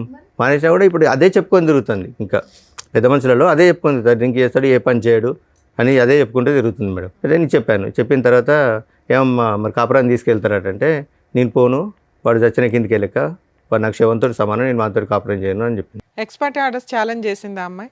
వేయలేదు. డైవర్స్ కేసుని చేయలే. ఓకే. అనేసరికి మరి నువ్వు ఓకే వాడు చనిపోయిన కిందకే లెక్క. మరి ఇప్పుడు ఇద్దరు ఆడపిల్లలు ఉన్నారు, వాళ్ళని ఏం చేద్దామంటే పెద్ద పాప వాళ్ళ డాడీ కావాలంటే వాళ్ళ డాడీ కాడికి పోతా అంటుంది కదా, పోతానంటే పెద్ద పాపను పంపిస్తా, చిన్న పాప కదా నేనే తీసుకుంటా అన్నది. అన్న తర్వాత ఆమె అన్నది, వైఫ్ అన్నది, ఫస్ట్ ఆమె అన్నది. ఫస్ట్ టైం రెండో ఆవిడ ఉందా? అవును, ఎప్పుడు? 2023లో మేడం. ఎక్స్పర్టీ వచ్చిన తర్వాత 1 year తర్వాత. అంటే వాళ్ళ పెద్ద మనుషులు ఉండి ఆమె లోకం అంతా లగ్జరీ లైఫ్ లోకంలో ఉంది, నీతో కాపురం చేయది సపరంగా ఎక్కి ఆమె గురించి. మీరు డైవర్స్ వేసింది ఎందుకు? ఆవిడ వద్దురా బాబు అని. ఎక్స్పర్టీ ఆర్డర్స్ వచ్చినాక ఈ పంచాయతీ అంతా ఏంటి సార్? అంటే పోలీస్ స్టేషన్ కేసు, కాంప్రమైజ్, మళ్ళీ కలిసి ఉంటాం అంటాం, ఎందుకు ఇన్ని మాటలు? 22లో మా పాప వాళ్ళ మేడం. పాపం తెచ్చుకుంటే అయిపోతుంది కదా. పాప అన్నది, డాడీ కలిసి ఉందని డాడీ, తల్లి లేదు తండ్రి లేదు అంటే సొసైటీలో మమ్మల్ని చిన్న చూపు చూస్తారు డాడీ అనేసరికి పాప కోసం బెండ్ కావాల్సి వచ్చింది. వాళ్ళ అమ్మ అట్లా చేస్తున్నప్పుడు మీరేం మాట్లాడగలరు? ల్యాండ్ ఆర్డర్ వాళ్ళకి ఫేవర్గా ఉంది, పిల్ల వస్తానంటే తీసుకొని వెళ్ళటం. కలవను అనే అమ్మాయి క్యారెక్టర్ అసాసినేషన్ జరిగి ఎవడో ఉంచుకున్న వాడి దగ్గరికి వెళ్ళి మీరు పైగా వార్నింగ్ కూడా ఇచ్చారు. ఎంత జరిగినాక మళ్ళీ అమ్మాయిని తెచ్చుకుంటారా? ఇవే బ్లూ డ్రమ్ములు ఇవి అవి వీటికే మీరు వాళ్ళని చంపుతారు, వాళ్ళ ఇళ్ళు చంపడం, ఎమోషన్స్లో జరిగే వ్యవహారాలు తప్ప క్రైమ్ జరగడానికి ఎక్కువ అవకాశాలు ఉంటాయి. ఇలాంటివి నమ్మసక్యంగా ఉండవు. ఓకే, తర్వాత 2023లో ఇంకో మ్యారేజ్ చేసుకున్నాను madam. Love marriage arrange marriage? అది అరేంజ్ మ్యారేజ్. ఎలా వచ్చింది సార్ సంబంధం? ఏంటి మేడం? సంబంధం ఎలా వచ్చింది? FBలో చూసిన తర్వాత వాళ్ళ అమ్మ వాళ్ళు మా ఇంటికి వచ్చారు. ఆవిడ ఫస్ట్ మ్యారేజ్, సెకండ్ మ్యారేజ్? ఆవిడ సెకండ్ మ్యారేజ్ మేడం. మీకు మ్యారేజ్ 2 years అవుతుంది. Yes madam. ఇక్కడ ఏమైనా పిల్లలు ఉన్నారా? ఇక్కడ ఏం లేదు మేడం. ఆవిడేం చేస్తారు సెకండ్ వైఫ్? ఏం లేదు, హౌస్ వైఫ్ మేడం. మీరేం చేస్తున్నారు ఇప్పుడు? నేను మైనింగ్ డిపార్ట్మెంట్లో. ఎంత వస్తుంది? 16 నుంచి 18 వస్తుంది. సరిపోతుందా మరి? మీరు ఎంత ఇల్లు నడుపుకోవడానికి 16,000 ఈ రోజుల్లో 15,000 ఏ మూలక సార్? అడ్జస్ట్ చేసుకుంటున్నాను. అందుకే కదా అమ్మాయి చెప్పేది, ఏం సంపాదించడం రెంటకి అయిపోతాయి ఇవన్నీ. కాదు మేడం, ఇతను డిఎంఎల్టీ చేసాడు, ఏం చేసినా కూడా మినిమం ల్యాబ్ టెక్నీషియన్ మీకు వస్తుంది కదా. అంటే ఎక్కడ కూడా నన్ను సరిగా జాబ్ చేసుకుని లేదు. ఎవరు చేయనివ్వలేదండి. ఇక్కడ మీ ఆవిడ చేసిన హెరాస్మెంట్ ఏమీ లేదు. ఆవిడ ఏదో అక్రమ సంబంధం పెట్టుకుంది తప్ప మిమ్మల్ని ఏమీ చేసింది లేదు. ఆవిడ అలిగి వెళ్ళిపోతుంది. కేసులు మేడం ఈ 498 ఏదో ఒకటి కేసులు పెట్టడం వల్ల మాట్లాడతారు. అసలు ఇప్పుడు ఎందుకు వచ్చారు? ఆల్రెడీ సెకండ్ మ్యారేజ్ అయిపోయింది, మీ లైఫ్ అయిపోయింది, హ్యాపీగానే ఉంటున్నారు. సెకండ్ మ్యారేజ్ చేసుకున్నాను. ఎవరెవరో ఇన్ఫర్మేషన్ ఇచ్చారు మేడం. 2024లో నేను నా భర్తతో కాపురం చేస్తాను, పెద్ద మనుషుల దగ్గరికి వచ్చింది. ఓకే. పెద్ద మనుషుల దగ్గరికి వస్తే నేను చెప్పాను ఆమెకు నాకు డైవర్స్ అయింది, ఆమె గురించి ఏది మాట్లాడాలనుకున్నా నేను లీగల్ చూసుకుంటా, మిగతా ఇంకేదన్నా ఉంటే చెప్పండి అంటే. మధ్యలో మీ అమ్మాయి కల్పించుకోలేదా నాన్న కలిసిపోండి అని? లేదు, ఏం ఓకే. అమ్మాయిని కల్పించుకోలేదు మేడం. ఇవి వచ్చారు, మేము మాట్లాడేది ఏం లేదంటే ఒక 1 hour ఉన్నారు. 1 hour తర్వాత వచ్చి ఇంటి తలుపులు తాళాలని వాళ్ళు చైర్లు సామాన్ అంతా బయటేసి ఇప్పుడు మాట్లాడి మేము ఇంట్లోనే ఉంటాం, ఇప్పుడు నేను ఇంట్లోనే ఉంటా. అది రెంటెడ్ హౌసేగా? లేదు మేడం, అక్కడ మా విలేజ్లో మా మదర్ దగ్గర. ఒక్క నిమిషం నవీన్ గారు, ఏం కావాలి అమ్మాయికి? ఏం కావాలి అసలు? ఏం కావాలి అమ్మాయి? మీకు ఆ అమ్మాయి వద్దు, ఆ అమ్మాయికి మీరు వద్దు. Okay, ex parte divorce. అసలు డైవర్స్ తీసుకున్న తర్వాత యుద్ధం కొనసాగుతుంది ఏంటండి? అసలు నాకు అర్థం కావట్లేదు. అది నాకు అర్థం కావట్లేదు సార్. అమ్మాయి ఇప్పుడు ప్రెసెంట్, ఒక్క నిమిషం, ప్రెసెంట్ ఆ అమ్మాయి ఏ విధంగా మిమ్మల్ని హెరాస్ చేస్తుంది? ఆ అమ్మాయి హెరాస్ చేస్తుందనే కదా మీరు ఇక్కడికి వచ్చి కూర్చున్నారు. మీ ఇద్దరి మధ్యన ఏం గొడవ లేదు కదా? ఇప్పుడు మీకు మీ మిస్సెస్ మధ్యన ఏ విధంగా అమ్మాయి మిమ్మల్ని హెరాస్ చేస్తుంది? ఏ రైట్ ఉంది అమ్మాయి హెరాస్ చేయడానికి? ఇంటి మీదకి వచ్చింది మేడం. ఇంటి మీదకి వచ్చిన తర్వాత పెద్ద మనుషులు ఏం చేశారంటే పిల్లల గురించి మాట్లాడదామని ఒక 35 days మా మమ్మీని ఇంట్లో నుంచి బయటికి పంపించి ఆమెను 35 days ఇంటి నుంచి తీర్మానం చేసిండు. పిల్లల గురించి మాట్లాడతామని తీర్మానం చేసారు. ఆ తీర్మానం చదవకుండా మాతో సైన్ తీసుకొని ఆమె కూడా ఇంట్లో ఉండేటట్టు, ఆమె కూడా ఇంట్లో ఉంటుంది, నీకు నచ్చినప్పుడు వచ్చి కాపురం చేయండి. జడ్జిల కంటే మీ ఊరు పెద్ద మనుషులు డైవర్స్ అయిన తర్వాత నుంచి ఇట్లా నాకు విడాకులు వచ్చినాయంటే ఆ లాయర్లు ఎవరిని అడిగి ఇచ్చింది, ఆ లాయర్ ఎట్లా నీకు ఎవరిని అడిగి విడాకులకు అప్లై చేసిండు, ఆయన లాయర్ అయినా ఈ క్వశ్చన్ లేదు. ఎవరు మీ ఊరు పెద్ద మనుషులు? పెద్ద మనుషులు ఎక్కడున్నారండి? పెద్ద మనుషులు అయితే ఏ దేశంలో ఉన్నారండి వీళ్ళు? కొత్త ఇక ఆమె ఇంట్లో ఉంటుంది, అప్పుడప్పుడు వస్తుంది పోతుంది, మా అందరినీ ఇంట్లోకే బయటికి వస్తే గొడవ. సీరియస్లీ? Yes madam. అదే 2025లో మా ఫాదర్ది 10 years చేద్దామని ఊరికి వెళ్ళాం మేడం. ఊరికి వెళ్ళినప్పుడు మేము పాపని రాను, అయితే డాడీ మమ్మీ ఫీజు కట్టట్లేదు ఇబ్బంది పెడుతుంది అంటే, సరేనా నేను ఇస్తారా నువ్వు రా అని చెప్తే వస్తాను డాడీ అని. తర్వాత అదే రోజు ఫోన్ చేస్తే మీరు రావట్లేదు డాడీ అన్నది. ఆ రోజు నైట్ వచ్చింది, నైట్ 10:30కి ఇంటికి వచ్చింది మేడం. ఎవరు వచ్చారు? ఫస్ట్ ఆవిడ పిల్లల్ని తీసుకొని వచ్చింది నైట్ 10:30కి. నువ్వు ఇప్పుడు ఎందుకు వచ్చావు, అసలు నీకు ఇంట్లో ఏం హక్కు ఉందని వచ్చినావు అంటే, నాకు పెద్ద మనుషులు ఆశిస్తే నీ ఇంట్లోనే ఉంటా అంటే, మరి పెద్ద మనుషులు ఏమన్నా వచ్చి వెళ్తూ ఉంటుందా? అవును. కాదు, వాడు డిసప్పియర్ అయ్యాడా? వాడు గడ్డి పెట్టారు కదా, వాడు వెళ్ళిపోయినట్టేనా పిక్చర్? లేదు లేదు, వాడు ఉన్నాడా? ఉన్నాడు స్టిల్. నవంబర్లో నాకు కనిపించాడు. కాదు, వాడితో అంటే బతుకున్నాడా అని కాదు, సంబంధం ఉందా? సంబంధం ఉందా? చూశాను, ఉన్నా సార్. మరి ఏంటి అక్కడ సంబంధం పెట్టుకుని ఇక్కడ పార్ట్ టైం ఏంటి? అంటే ఇప్పుడు ఒకసారి చూపిరా అంటే ఇప్పుడు పెద్ద మనుషులు ఏం చేస్తున్నారంటే మా దగ్గరికి న్యాయం కోసం వచ్చింది కదా, మేము ఏదో ఒకటి న్యాయం చేయాలి ఉంటుంది. అసలు మమ్మల్ని నుంచి ఏం సరే, మీ మాట్లాడేసలేదు. ఊర్లో 2 గ్రూపులు ఉంటాయి. ఆవిడ వాళ్ళ పెద్ద మనుషుల దగ్గరికి వెళ్ళింది, వాళ్ళు ఏదో ఇచ్చారు. మీరు కూడా ఒక పెద్ద మనిషి దగ్గరికి వెళ్తే వాళ్ళు కూడా ఒక శాసనం రాసేస్తారు. ఇక లా అండ్ ఆర్డర్, కాన్స్టిట్యూషన్స్ ఇవేం వద్దు, చక్కగా పెద్ద మనుషుల దగ్గర కూర్చుంటే అయిపోద్ది. 2025లో మా ఫాదర్ ఇట్లా 10 years చేద్దామంటే వెళ్ళాం మేడం. వచ్చింది నైట్ 10:30కి వచ్చింది. నువ్వు ఎందుకు వచ్చావు, ఇప్పుడు నీకేం అవసరం అని వచ్చినావు, అసలు నీకేం రైట్స్ ఉన్నాయని వచ్చినాడికి అంటే నాకు పెద్ద మనుషులు రాసి ఇచ్చారంటే, అంటే పెద్ద మనుషులు ఏమని రాసి ఇచ్చారు, మండే నుంచి ఫ్రైడే వరకు అక్కడ హైదరాబాద్లో కాపురం చేయి, ఫ్రైడే సాటర్డే సండే నా దగ్గర కాపురం చేయమని రాసి ఇచ్చారా అని అంటే వాళ్ళ తమ్మునికి ఫోన్ చేసింది అన్నమాట. శేఖర్ నన్ను ఇంట్లోకి రానివ్వట్లేదు, గొడవ పెడతాను, కొడతాను అని. పోలీసులకి ఎందుకు కంప్లైంట్ ఇవ్వలేదు? వన్స్ డైవర్స్ అయిపోయినాక అమ్మాయి ఆ సరౌండింగ్స్ కి రావడానికి కూడా లేదు, పోలీసులకు కోర్టు ఆర్డర్ లేకుండా.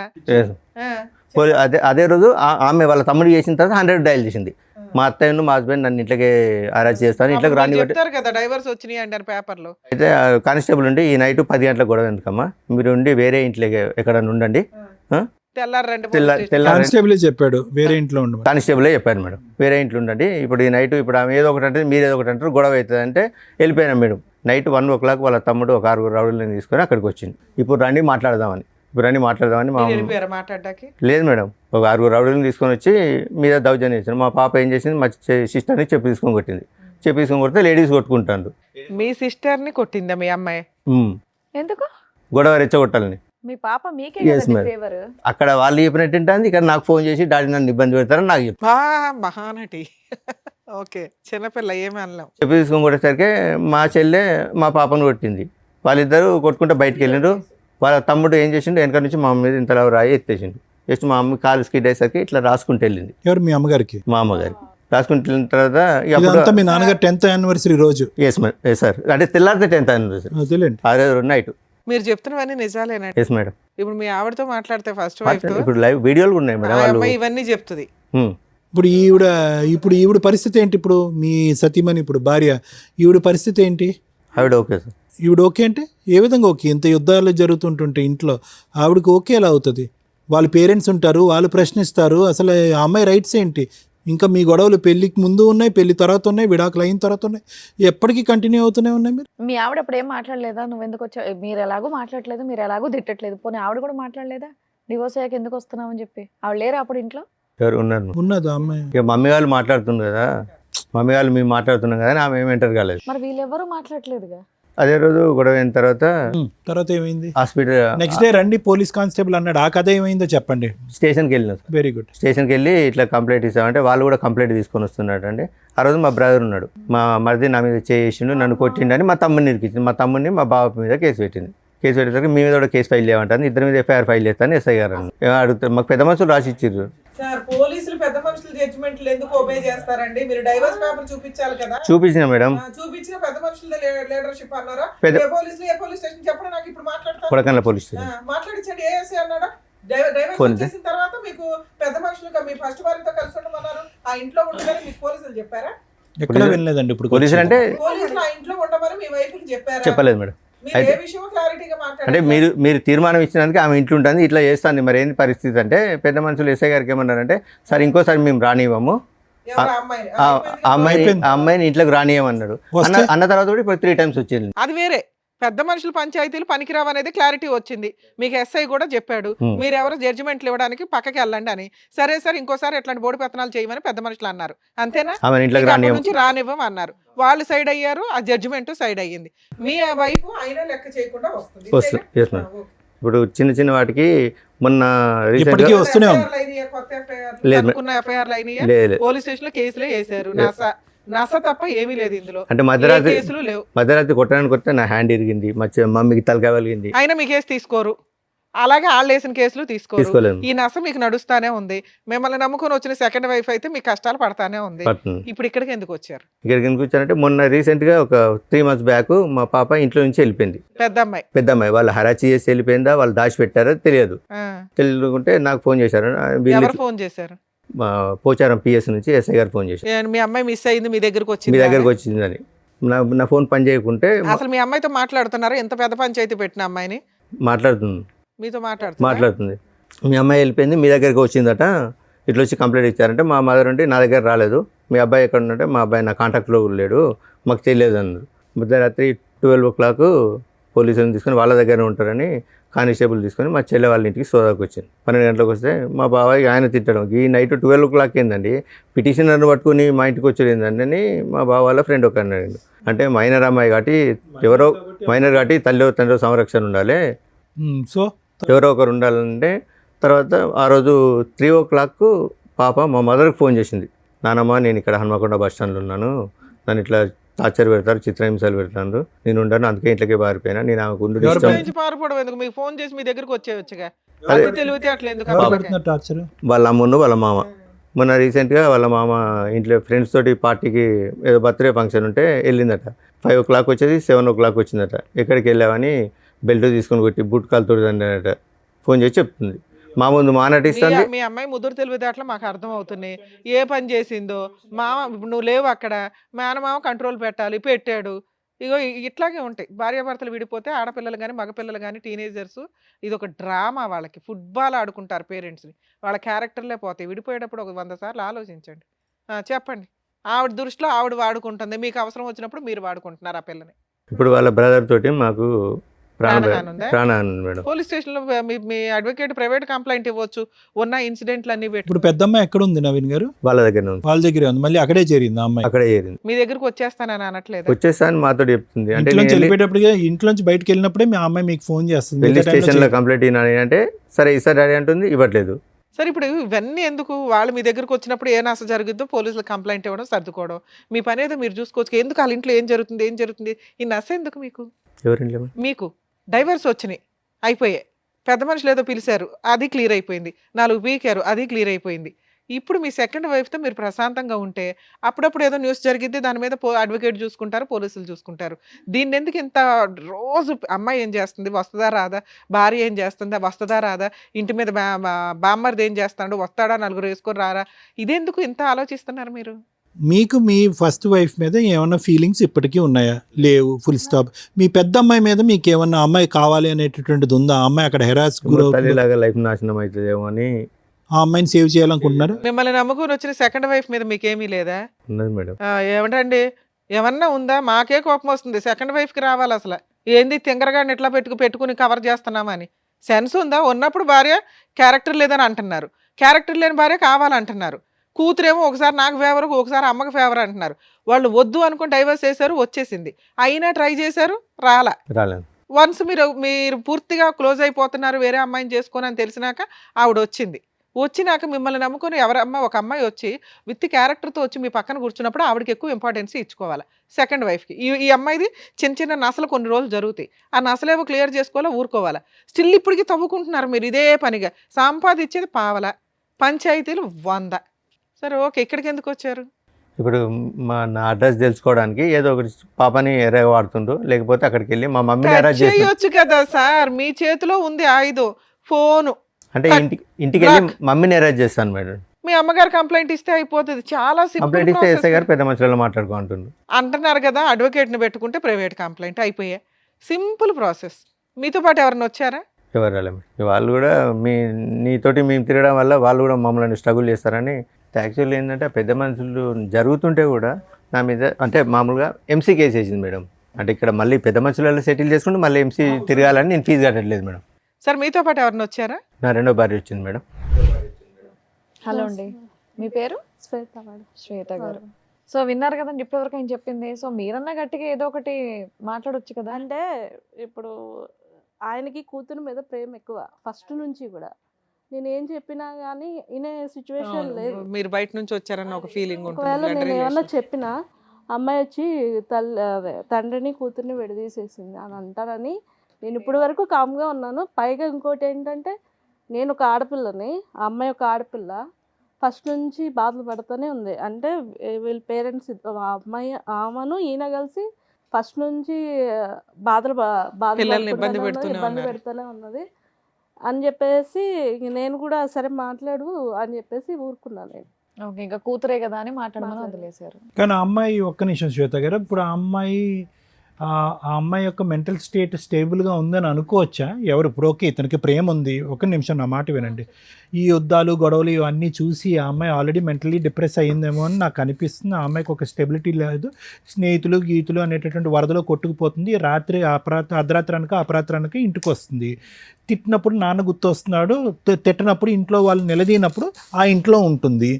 నిజంగా ఆ అమ్మాయికి సపోర్టివ్గా ఇతను ముందుకు వెళ్ళాలి అంటే కనుక ఇతని లైఫ్ మీ లైఫ్ మీ కాపురం రిస్క్లో పడుతుంది. నేను అందుకే సార్ ఎస్, ఇప్పుడు ఈరోజు మీరు ఏంటంటే నేను ఒక ఆడపిల్ల గురించి నేను ఎలా మాట్లాడతాను, వచ్చింది అంటే సవతి తల్లి వచ్చి సొంత కూతురిని దూరం చేస్తుంది అనేటటువంటి మాట దూరం మాట.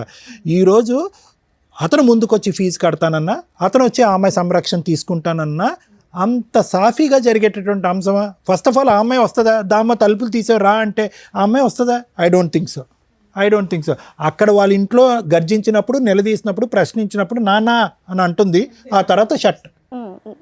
ఇప్పుడు ఆ అమ్మాయి గురించి ఇతను అంటే తప్పుగా అనుకోకండి, కూతురు మీద ప్రేమ ఉంటే కనుక ఆ యుద్ధం ఇప్పుడు కాదు ఎప్పుడో మొదలవ్వాలి.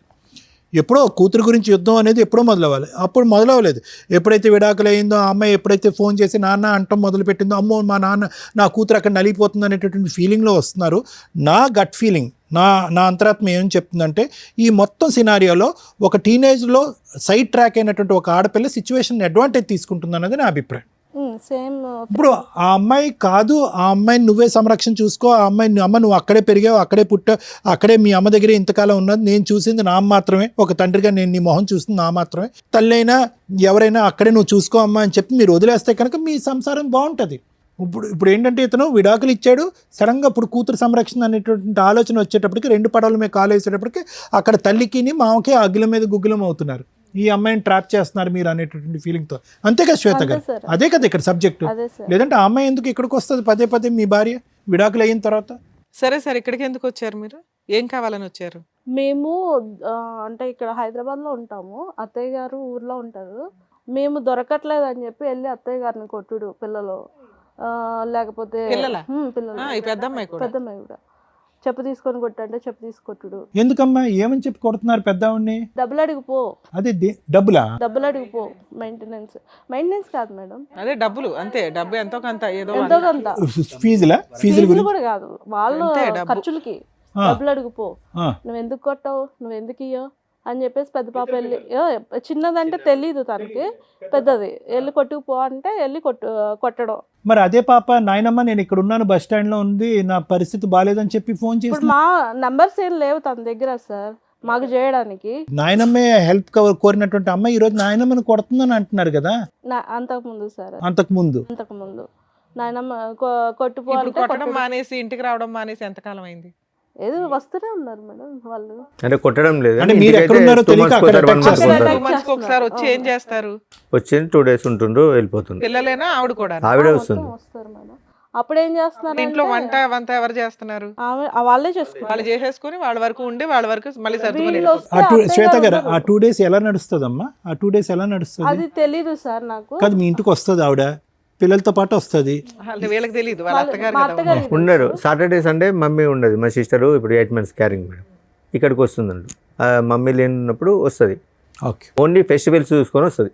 ఓకే, ఆ టైంలో మీ అమ్మగారు ఎక్కడ ఉంటారు? సిస్టర్ దగ్గరకు వస్తుంది, లేదంటే ఉన్న ఊర్లోనే అమ్మమ్మ వాళ్ళ ఇంటికాడ ఉంటుంది. ఇల్లు ఎంత వాల్యూ చేస్తుంది? ఎవరి పేరు మీద ఉంది? మా ఫాదర్ మా మమ్మీ పేరు మీద. ఎంత వాల్యూ చేస్తుందండి? అప్రాక్సిమేట్లీ ఒక 6-7 lakhs. సరే సార్, మీకు ఈ హెరాస్మెంట్లు ఇవి ఉన్నాయి, ఏం చేస్తే బెటర్, ఎలా వెళ్తే బెటర్? ఓకే అది సార్ పాప ఒకసారి మాట్లాడి అసలు ఆ సిచ్యువేషన్ ఏంటి, వస్తే మా దగ్గర ఉంటే మంచిగా ఉండి వాళ్ళకి మాకు సంబంధం లేదు, నేను మా డాడీతో ఉంటాను అంటే తీసుకుంటాం, లేదు నేను అక్కడే ఉంటాను అని అంటే పర్మనెంట్ సెటిల్మెంట్ చేసేసుకుందాం, వాళ్ళకి మాకు సంబంధం లేకుండా. అది సార్ ఇప్పుడు ఎందుకంటే ఇవన్నీ విషయాలు అక్కడ విలేజ్లో దాచిపెడుతున్నారు. వాళ్ళ పెద్ద మనుషులు వీళ్ళు వాళ్ళ దగ్గర డబ్బులు వెళ్ళకపోతే పెద్ద మనుషుల్లోకి మిమ్మల్ని కులం నుంచి వెళ్ళేస్తాము, మీరు కులానికి అదేంటి మీకు ఏదన్నా అంటే ఇష్యూ వచ్చినా ఏమన్నా జరిగినా ఏదన్నా అయినా మేము మీ ఇంటికి రాము అని చెప్పేసి. నవీన్ గారు డైవర్స్ దాంట్లో పిల్లలకి ఏం చేయాలని కండిషన్స్ ఉన్నాయి? ఏం ఉండవు సార్, ఎక్స్పర్ట్ ఆర్డర్స్ కదా. అంతే madam. Okay, she is not happy about the. అది సార్ విన్నారు కదా, మీరేమంటారు మేడం? ఈ ఇష్యూలో శ్వేత గారు, నవీన్ గారు, ఇది చాలా చాలా సాగుతున్నటువంటి కేసు. యూజువల్గా మనం ఏమనుకుంటామంటే కనుక మేము కానీ చూసేటటువంటి ప్రేక్షకులు కానీ అమ్మ డైవర్స్ అయిపోయింది ఇంకెక్కడితో అయిపోయింది మీరిద్దరు హ్యాపీగా, అది ఇతని దురదృష్టం అనుకోవాలా మీ నరకం అనుకోవాలా నాకు తెలియదు, కానీ డివోర్స్ అయిపోయింది కదా అంత హ్యాపీగా ఉంది పేపర్స్ వచ్చినాయి కదా ఇతను చేసుకుంటే సేఫ్ అన్నట్టుగా మీకు తప్పుగా అనుకో. మీకు మ్యారేజ్ అయిందమ్మా ఇంతకుముందు? అది అయిపోయి అదంతా క్లోజ్ అయిపోయింది, అదంతా హ్యాపీగానే ఉంది, మీ సైడ్ ఏం ట్రబుల్ లేదు, మీకు అక్కడి నుంచి ఏం చిల్డ్రన్ లేరు మీకు. ఓకే, ఇప్పుడు ఏంటంటే అందరికంటే ఇక్కడ అన్నిటికంటే నాకు చూడవలసింది బాధగా ఎవరికి ఉందంటే మీ గురించి నాకు బాధగా ఉంది శ్వేత గారు. ఆల్మోస్ట్ ఇది 2.5 years బట్టి మీరు సఫర్ అవుతున్నారు కదా, 2 years బట్టి 2 years బట్టి సఫర్ అవుతున్నారు. అంతా క్లోజ్ అయింది కదా హ్యాపీగా ఉందాం, నాకంటూ ఏ రెస్పాన్సిబిలిటీ లేదు, ఇతనితో కొత్త జీవితం ప్రారంభిద్దాం అంటే కనుక డివోర్స్ అయిపోయినటువంటి పెళ్ళం వచ్చి భార్య వచ్చి ఇప్పటికీ కూడా ఇబ్బంది పెట్టేటటువంటి దురదృష్టకరమైన పరిస్థితి చాలా రేర్గా చూస్తాం. నా వరకు అయితే లాయర్ మేడం చాలా చూస్తుంటారు కానీ చాలా రేర్గా చూస్తాం. అయితే ఇదేంటంటే ఇక్కడ తప్పుగా అనుకోకండి అమ్మ, ఇక్కడ నవీన్ గారిది కూడా తప్పు ఉంది శ్వేత గారు. ఇక్కడ ఏంటంటే కర్ర ఎరగదు పాము చావదు అన్నట్టుగా ఈ దరిద్రంగా అంటే ఎంత దరిద్రంగా ఉందంటే ఇది ఒక పక్క నుంచి పిల్లలు నాశనం అయిపోతున్నారు. ఆ అమ్మాయిలు ఇద్దరు కూడా వాళ్ళ మెంటాలిటీ ఏంటి, వాళ్ళ వ్యక్తిత్వాలు ఏంటి, వాళ్ళు చదువుకుంటున్నారా లేదంటే ఆస్తుల గురించి పోరాడుతున్నారా, దండయాత్ర చేస్తున్నారా, నాయనమ్మ ఇంటి మీద దండయాత్ర చేస్తున్నారా, లేదంటే దొరికితే మీ ఇళ్ళ మీద దండయాత్ర చేస్తున్నారా, అక్కడ తల్లి మామయ్యతో చేతులు కలిపి ఈరోజు వాళ్ళ జీవితాలు ఎటుపోతున్నాయి అనేటువంటి గత్తెప్పినటువంటి పరిస్థితిలో వాళ్ళు ఉన్నారు ఈరోజు.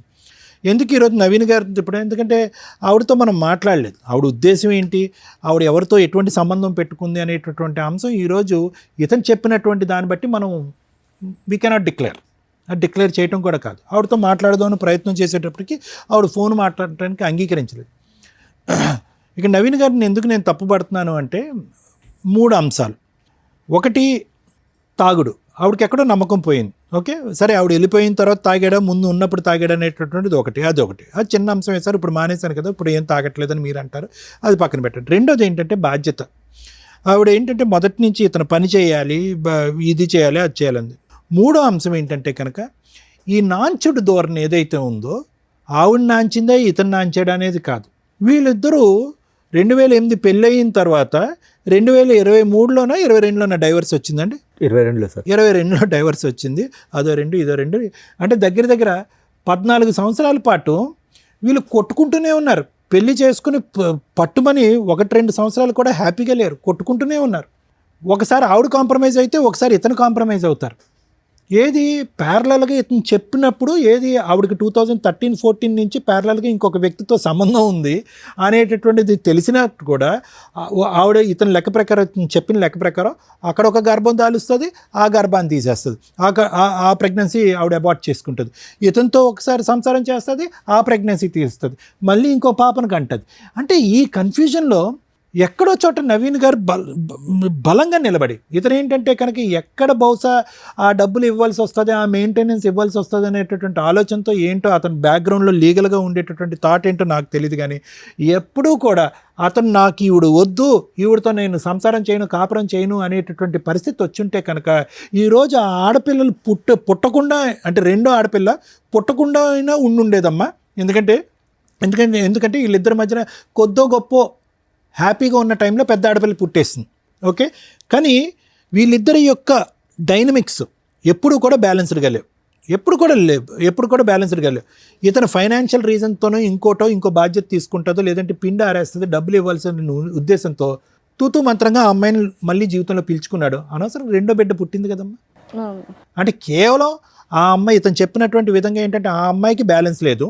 ఒక పక్క నుంచి బయట బాయ్ ఫ్రెండ్, ఇంట్లో హస్బెండ్, ఈ హస్బెండ్ కావాలి, బాయ్ ఫ్రెండ్ కావాలి, అతనితో ఒకసారి ఇతనితో ఒకసారి అనేటటువంటి విధంగా ఇతను చెప్పిన మాటలు బట్టి ఆ అమ్మాయితో మనం మాట్లాడలేం. ఇతను ఏంటంటే కనుక ఎక్కడ ఈవిడ్ని వదులుచుకుంటే కనుక ఎక్కడ ఫైనాన్షియల్ బర్డెన్ పడుతుంది, లేదంటే ఎక్కడ కోర్టుల చుట్టూ తిరగాలన్న ఉద్దేశంతో వీళ్ళు స్వార్థంతో ఇంకో బిడ్డను కనేసరిగా ఈరోజు. ఇప్పుడు ఆ ఇద్దరు ఆడపిల్లలే కదా ఇప్పుడు తల్లిని మించినటువంటి సైనికులు అయ్యారు. ఆ తల్లి చేసేటటువంటి యుద్ధకాండ దహనకాండ కంటే వాళ్ళిద్దరూ దాడి చేస్తున్నారుగా, నాయనమ్మ మీద పెట్టి కొట్లాడుతున్నారు కదా. అది డబ్బుల గురించా, ఆస్తి గురించా, లేదంటే వాళ్ళకి సరైనటువంటి న్యాయం జరగలేదు అనే ఉద్దేశంతోనే వాళ్ళు అటాక్ చేస్తున్నారు. అవును. ఈరోజు వాట్ ఎవర్ ద డైవర్స్ ఏదైతే ఉందో, ఎక్స్పార్టీ డైవర్స్ వచ్చిందో, అందులో ఉండేటటువంటి కండిషన్తో మేమిద్దరం భార్యాభర్తలుగా విడిపోయామనే కానీ ఇతని పిల్లలకి ఎటువంటి న్యాయం చేయట్లేదు అనేటటువంటి ఉద్దేశంతో ఆ తల్లి వాళ్ళని ఉసుగొలుపుతుంది. వాళ్ళు న్యాయపరమైనటువంటి విధంగానే ముందుకు వస్తున్నారు. మాకేంటి, మా పోషణ ఏంటి, మా ఆలోచన ఏంటి, మా భవిష్యత్తు ఏంటి, మా పెళ్ళి ఏంటి అనేటటువంటి ఆ విషయం గురించి లెక్క తేల్చుకోవాలి కానీ నవీన్ గారు. అవును. ఇక్కడ ఏంటి ఆవిడ వచ్చి ఇక్కడ ఏంటి నాకు నువ్వు భర్తగా కావాలి, డైవర్స్ మాట పక్కన పెట్టు, నేనే నీతో కాపురం చేస్తాను, నువ్వు సెకండ్ భార్యగా నువ్వెవరు అనే మాట ఆవిడ అన్నట్లే. ఇప్పుడు వచ్చేటటువంటి అంశం మనకు తెలియనటువంటి సీక్రెట్ ఏదన్నా ఉంది అంటే కనుక ఆ పిల్లల భవిష్యత్తు దృష్ట్యా ఏం న్యాయం చేశారు అలాంటప్పుడు పిల్లల్ని కనకూడదు. అది ఇక్కడ వచ్చేటటువంటి లైవ్లో ఉండేటటువంటి గొడవ.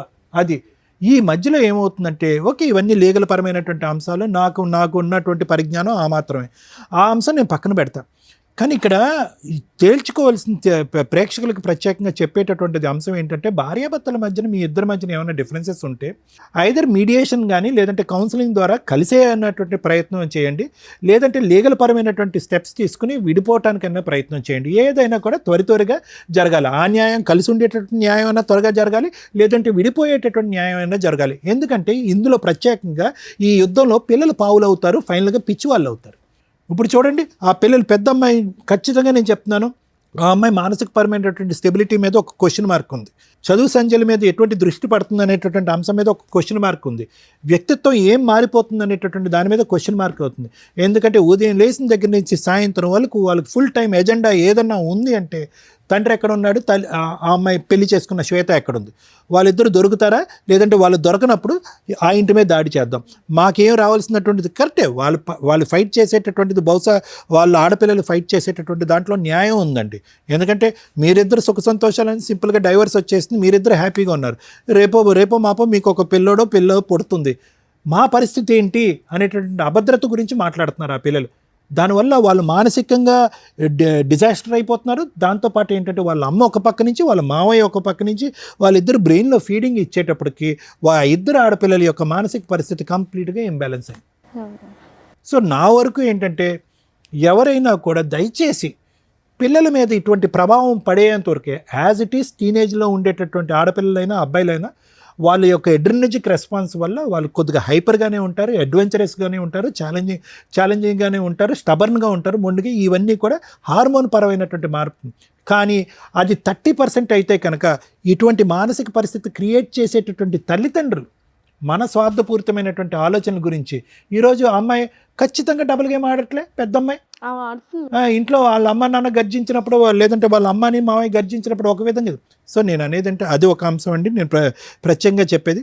రెండోది ఏంటంటే ఇప్పటికీ కూడా నాకు తెలిసినటువంటి కొద్దిపాటి పరిజ్ఞానంతో నవీన్ గారు, ఈరోజు ఖచ్చితంగా మీరు అనుకుంటే కనుక ఇది ఈజీగా తేల్చుకోవచ్చు, ఇది పెద్ద కష్టం కాదు. మీరు కూడా ధైర్యంగా వెళ్ళి పోలీస్ స్టేషన్లో అనవసరంగా డైవర్స్ అయిపోయిన తర్వాత మా భార్య వచ్చి మా మీద హెరాస్ చేస్తుంది, పిల్లల ద్వారా మా మీద దాడి చేపిస్తుంది అనేటటువంటి విధంగా మీరు పోలీస్ స్టేషన్లో కేసు పెడితే కనుక ఇది ఎక్కడో చోట గీత గీయచ్చు.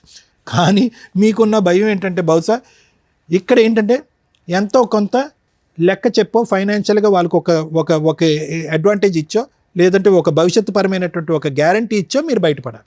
దానికి మీరు మెంటల్గా ప్రిపేర్ అవ్వలేదు. పెద్ద పాప పాడైపోతుంది, అక్కడ హెరాస్మెంట్ గురవుతుంది, వాళ్ళ అమ్మ దారిలో నడుస్తుంది కాబట్టి నేను పెద్ద పాప మీద జాలి చూపెడుతున్నానంటే కన్న కూతురు కాబట్టి మీకు ఆ ఫీలింగ్ ఉంటుంది. కానీ అది ఇక్కడ ప్రయారిటీగా మాట్లాడవలసినటువంటి అంశం కాదు, అది మనస్ఫూర్తిగా మీ ఆలోచన కూడా కాదు. ఎక్కడ పిల్లలకి లెక్క చెప్పాలో, ఏ విధంగా వాళ్ళు భవిష్యత్తును నిలబెట్టాలో, ఏ విధంగా బాధ్యత తీసుకోవాలో, ఏ విధంగా పెళ్ళిళ్ళు చేయాలో, ఏ విధంగా వాళ్ళిద్దరికి ఒక ఫైనాన్షియల్ స్టెబిలిటీ ఇవ్వాలో అనేటటువంటి ఈ ఎజెండాను చూసి బహుశా మీరు ఆ హెరాస్మెంట్కి ఒక పక్క నుంచి మీరు దాసోహం అంటున్నారే కానీ ఆ బ్యాలెన్స్, ఆ లెక్క అనేటటువంటిది తేల్చుకోవటానికి మీరు ఇష్టపడండి. మీరు ఎప్పుడైతే కనుక ఆ లెక్క అనేటటువంటి తేల్చుకుంటారో ఈ కాన్స్టెంట్గా మీ భార్య దగ్గర నుంచి కానీ, మీ కూతురుల దగ్గర నుంచి కానీ, మీకు కానీ, మీ అమ్మగారి మీద కానీ జరిగేటటువంటి హెరాస్మెంట్కి ఫుల్ స్టాప్ చెప్పలేరు అనేటటువంటిది నా అభిప్రాయం. Thank you sir. Madam sir ఇప్పుడు ఏమైనా కేసులు పెండింగ్ ఉన్నాయా? ప్రజెంట్ ఏం లేవు. మొదటి భార్య హక్కులు వర్సెస్ రెండో భార్య హక్కులు వర్సెస్ భర్త హక్కులు, వీటి గురించి కొంచెం బేసిక్ నాలెడ్జ్ ఉంటే ఈ కేసు ఇక్కడ దాకా వచ్చేదే కాదు. ఇక్కడ అప్రిషియేట్ చేయాల్సిన వ్యక్తి ఎవరు అంటే సెకండ్ వైఫ్. ఎందుకు అంటే ఒక వ్యక్తిని నమ్మి ఆల్రెడీ ఫస్ట్ ఏదో డైవర్స్ అవుతాయి, సెకండ్ వ్యక్తిని నమ్మినప్పుడు ఏం చూసింది అంటే డైవర్స్ పేపర్ చూసింది. ఏంటి డైవర్స్ పేపర్స్? ఎక్స్పార్టీ ఆర్డర్స్ వస్తే ఆ ఆర్డర్ లీగల్గా వ్యాలిడా అంటే ఆఫ్టర్ 6 మంత్స్ చేసుకునే మ్యారేజ్ లీగల్గా వ్యాలిడ్. ఇప్పుడు వాళ్ళ ఫస్ట్ వైఫ్ ఛాలెంజ్ చేసి అప్పీల్ కోర్టులో హైకోర్టులో ప్రొసీడ్ అయితే మీరు చాలా న్యూస్ల్లో చూస్తూ ఉంటారు, డైవర్స్ కేసు పెండింగ్ ఉండగా మ్యారేజ్ వ్యాలిడ్ అని. సగం ఇన్ఫర్మేషనే మీకు తెలుసు. ఇలాంటిది వ్యాలిడ్. ఎలాంటిది?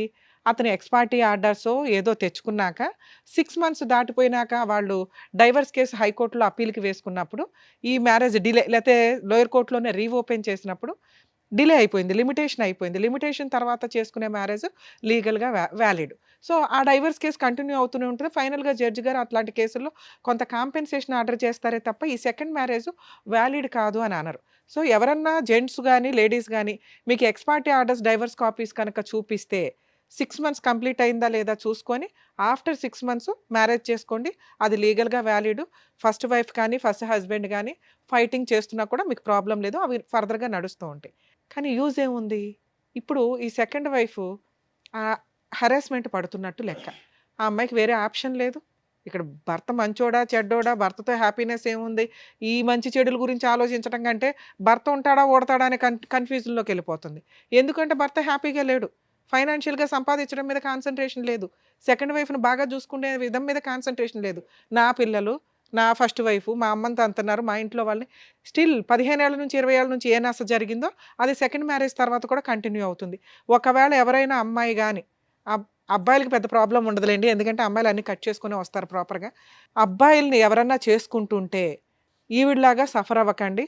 ఫస్ట్ వైఫ్ తోటి లీగల్గా మిగతా లిటిగేషన్స్ అన్నీ క్లియర్ అవుతున్నాయా లేదా, ఇన్ కేస్ అవ్వకపోతే మీరు బాండ్ పేపర్సో సేఫ్టీగా ఏదైనా ప్రాపర్టీసో రాయించుకోండి. మళ్ళీ మీ వైఫో మీ పిల్లలో వస్తే పేగుబంధం ఎట్లాగో ఇప్పుడు ఈయనలాగా బాధపడుతూ ఉంటారు, ఆ నాశ మేము పడుతూ ఉండలేం కదా, మమ్మల్ని ఎందుకు విలన్గా చూపించడం. మీ అవసరం వాళ్ళకుంది, వాళ్ళ అవసరం మీకుంది. సో కాబట్టి మీకేం తక్కువ అయినట్టు కాదు. సెకండ్ వైఫ్ వచ్చినాక ఆ పిల్లలు రావడం రాకపోవడం అనేది మీరు ముందుగా మాట్లాడుకుంటే ఈవిడ పడే మానసిక క్షోభ బయటికి చెప్పకుండా, పాపం ఆవిడ ఒక్క మాట మాట్లాడట్లా, అలాంటి క్షోభ పడకుండా ఉంటారు. సేఫ్ సైడ్లో ఉండండి. ఎక్స్పార్టీ ఆర్డర్స్ తీసుకునేటప్పుడే ఇలాంటి వ్యక్తితోటి 6 మంత్స్ తర్వాత మ్యారేజ్ చేసుకుంటూ ఫస్ట్ వైఫ్తో ఫుల్ అండ్ ఫైనల్ సెటిల్మెంట్ అవ్వకపోతే నువ్వేంటి, నీ పిల్లలేంటి, మీ ఆస్తులేంటి, నాకేంటి, ఇది రాసుకొని ఒకవేళ మీ నసేదన్నా ఉంటే బయట చూసుకొని గుమ్మం లోపలికి తీసుకురావద్దు, నన్ను ఇన్వాల్వ్ చేయొద్దు. అలా సేఫ్గా చూసుకోగలిగితే చేసుకో, లేకపోతే ఇంకో సంబంధం చూసుకోవడం బెటర్ అండి అని క్లియర్గా మాట్లాడుకోండి. ఏదో అంటారు చూడు, ముందే మాట్లాడుకోవడం వల్ల 90% ప్రాబ్లమ్స్ క్లియర్ అవుతాయి. శ్వేత గారు విన్నారా? సో మీరు ఇరుక్కుపోయారు. సో మీలాగా కొంతమంది సఫర్ అవ్వకుండా ఉండడానికి ఈ రోజున మీరు ఇక్కడ దాకా వచ్చి మాట్లాడడం అనేది కొంత సేఫ్ సైడ్ అని నా ఉద్దేశం. First wife rights versus husband, వీటి గురించి మాట్లాడదాం ఇప్పుడు. ఫస్ట్ వైఫ్ 2 పిల్లలు ఉండి, అసలు పిల్లలు ఉన్న కేసుల్లో నిజంగా వీళ్ళిద్దరూ చాలా పాపం మూటగట్టుకున్నారు. వరస్ట్ తల్లిదండ్రులు ఏంటి అంటే ఈ రకంగా పిల్లల్ని ఫుట్బాల్ ఆడుకుంటున్నట్లు ఆడుకుంటుంటే నరకం కనిపిస్తుంది పిల్లలకి. దీని గురించి ప్రతి ఫ్యామిలీ కోర్ట్ జడ్జి సఫర్ అవుతారు. ఎందుకంటే పాపం వాళ్ళకి అర్థమైపోతూ ఉంటుంది, అలాంటి వాళ్ళకి అర్థం అవుతూ ఉంటుంది, అరే పిల్లలు ఇంత సఫర్ అవుతారు, భవిష్యత్తులో వాళ్ళు మేబీ ఇప్పుడు చిన్నోళ్ళు అవ్వచ్చు కానీ అమ్మ దగ్గర పెరుగుతారు 90% మన ఇండియన్ జ్యూరిస్టిక్షన్స్ ప్రకారం, రెస్పాన్సిబిలిటీస్ ప్రకారం. ఎందుకంటే స్టెప్ మదర్స్ సరిగ్గా చూడరని. అలాగే తండ్రి తను తానే చూసుకోలేక ఇంకో పెళ్లి చేసుకుంటాడు, ఇంకా పిల్లల్ని నేను చూసుకుంటాడు. 99% అలాగే ఉంటారన్న ఉద్దేశం. మెజారిటీకి ఎప్పుడు ఇంపార్టెన్సీ ఉంటుంది కాబట్టి తండ్రికి కస్టడీ అనేది ఇవ్వరు చాలా సందర్భాల్లో. ఆ కస్టడీ తీసుకుంటే ముందు అబ్బాయిని కాపాడుకోలేం, ఎందుకంటే అది కన్ఫ్యూజింగ్ లైఫ్ స్టైల్ అవుతుంది. ఉంటే ఎవరో ఒకళ్ళ దగ్గర, వేరే కంట్రీలో లాగా మనం పులిహార పంచుకున్నట్టు పంచుకోవడం, నీ పిల్లలు నా పిల్లలు కలిపి మన పిల్లలతో ఆడుకుంటారనే పంచాయతీ ఉండదు. సో తల్లికే ఇస్తారు ఎక్కువగా. ఇక తను వేరే మ్యారేజ్ చేసుకుంటుందా చేసుకోదా, ఇక వాళ్ళ లైఫ్ స్టైల్ అది వేరే. ఇలాంటి కేసులో పిల్లలు తల్లి కొడుతుంటే తిడుతుంటే క్యారెక్టర్ గురించి ఎక్స్ప్లెయిన్ చేస్తుంటే తండ్రి దగ్గరికి పారిపోతూ ఉంటారు. వీళ్ళ ఫస్ట్ అమ్మాయి ఒక ఎగ్జాంపుల్. అలాగే తండ్రి ఏదన్నా చెప్తూ ఉంటే తల్లి దగ్గరికి పారిపోతారు. Perfect drama. అమ్మాయిని అంటానికే లేదు. ఆ పాపం అమ్మాయి మెంటాలిటీని ఎవరు అలా క్రియేట్ చేసింది? తల్లిదండ్రులు. నిజంగా ఇలాంటి తల్లిదండ్రులకి పాపం తగిలిద్ది. ఉంటే మీ దగ్గర పెట్టుకోండి. మీ ఎదవ డ్రామాలకి, మీ ఆస్తి పంపకాలకి, మీ మెయింటెనెన్స్ల కోసం పిల్లల్ని బలిపశువులు చేయొద్దు. తల్లి నువ్వు పోరాడు. ఫస్ట్ వైఫ్ ఎవరైతే తల్లి ఉంటుందో ఆస్తులు కావాలనుకుంటే నువ్వు ఒక్కదానివే పోరాడు. పిల్లల్ని నానమ్మల దగ్గరకో తండ్రుల దగ్గరకో పంపించొద్దు, పూర్తిగా మీరే ఉంచుకుందాం అనుకుంటే. లేదా అమ్మ 5 రోజులు ఇక్కడ ఉండు, సాటర్డే సండేలు డాడీ దగ్గరికి వెళ్ళు, పండగలప్పుడు వెళ్ళు. ఇంతే తప్ప మీ పర్సనల్ విషయాల గురించి పిల్లలతోటి ఎద్దవ డ్రామాలు వేయొద్దు. పిల్లలు మీ దగ్గర కావాలనుకున్నప్పుడు ఫీజు కట్టుకోవాలి. ఆయన ఎందుకు కడతాడు? అంత రెస్పాన్సిబిలిటీ లేకపోతే పిల్లల్ని వదిలేసేయండి, పూర్తి కష్టే అతనికి ఇచ్చేయండి. ఇది లేకుండా డ్రామాలు ఆడకండి. ఇక ఈ కేసులో వరస్ట్ హస్బెండ్, వరస్ట్ ఫాదర్ అని నా ఉద్దేశం. ఎందుకు మేడం అంత దారుణంగా మాట్లాడారు? పాపం అతను మంచిగానే ఉన్నాడుగా. బయటకే మంచి. అతని మెంటాలిటీ కరెక్ట్ కాదు. ఇలా ఉన్న వాళ్ళకి ఈ నస జీవితకాలం కంటిన్యూ అవుతుంది. ఎందుకు అంటే ఆయన ఎక్కడా కూడా ఒక ప్రాబ్లంకి పుని స్టాప్ పెట్టట్ల. వరస్ట్ కొడుకు కూడా. ఇంకా దారుణం ఏంటంటే ఎందుకు ఇప్పుడు ఆయనతోటే మాట్లాడి తెలుసుకుందాం. మీలాంటి వాళ్ళని ఈ మధ్య కోర్టుల్లో చూస్తున్నాం. భార్యకి మెయింటెనెన్స్ కట్టొద్దు. నేను ఆ విషయానికి 100% సపోర్ట్ చేస్తాను. ఎందుకంటే మీ ఇద్దరు గట్టిగా 10 రోజులు కాపురాలు చేస్తారు, బయటికి వెళ్ళిపోయి మెయింటెనెన్స్లని జెంట్స్ని జలగల్లాగా పీక్కు తింటున్న మహిళలు బోలమంది ఉన్నారు. వాళ్ళు నా దృష్టిలో నేను చాలా ఇబ్బందిగా అనుకుంటాను. ఆ మాట అనటం బాగుండదు. కానీ జాబులు చేసుకోవాలా, ఇండివిజువల్గా బతకాలా, కుదిరితే ఫుల్ అండ్ ఫైనల్ సెటిల్మెంట్ చేసుకోవాలా, లేదా భర్తతో కలిసి సర్దుకుపోవాలా. భర్త ఎందుకు పోషించాలి? నువ్వు కూడా పోషించవచ్చు. చదువుకుంటున్నావు, జాబులు చేస్తున్నావు, కుటుంబాన్ని లేడీస్ కూడా పోషించవచ్చు అనేది నా ఉద్దేశం. ఎప్పుడు మంచి భర్త అయితే. మీరు ఎక్కడ మంచి భర్త? ఏమయ్యా నీ శాలరీ ఎంత అంటే, మేడం మా ఆవిడకి అక్రమ సంబంధం ఉంది అందుకే సరిగ్గా చేయలే. సరే అక్రమ సంబంధం వదిలేయచ్చు కదండి, బాబు పిల్లలు ఉన్నారు కావాలి. ఎప్పుడైతే అక్రమ సంబంధం ఉంది అన్నావో ఆవిడొద్దు మనకి.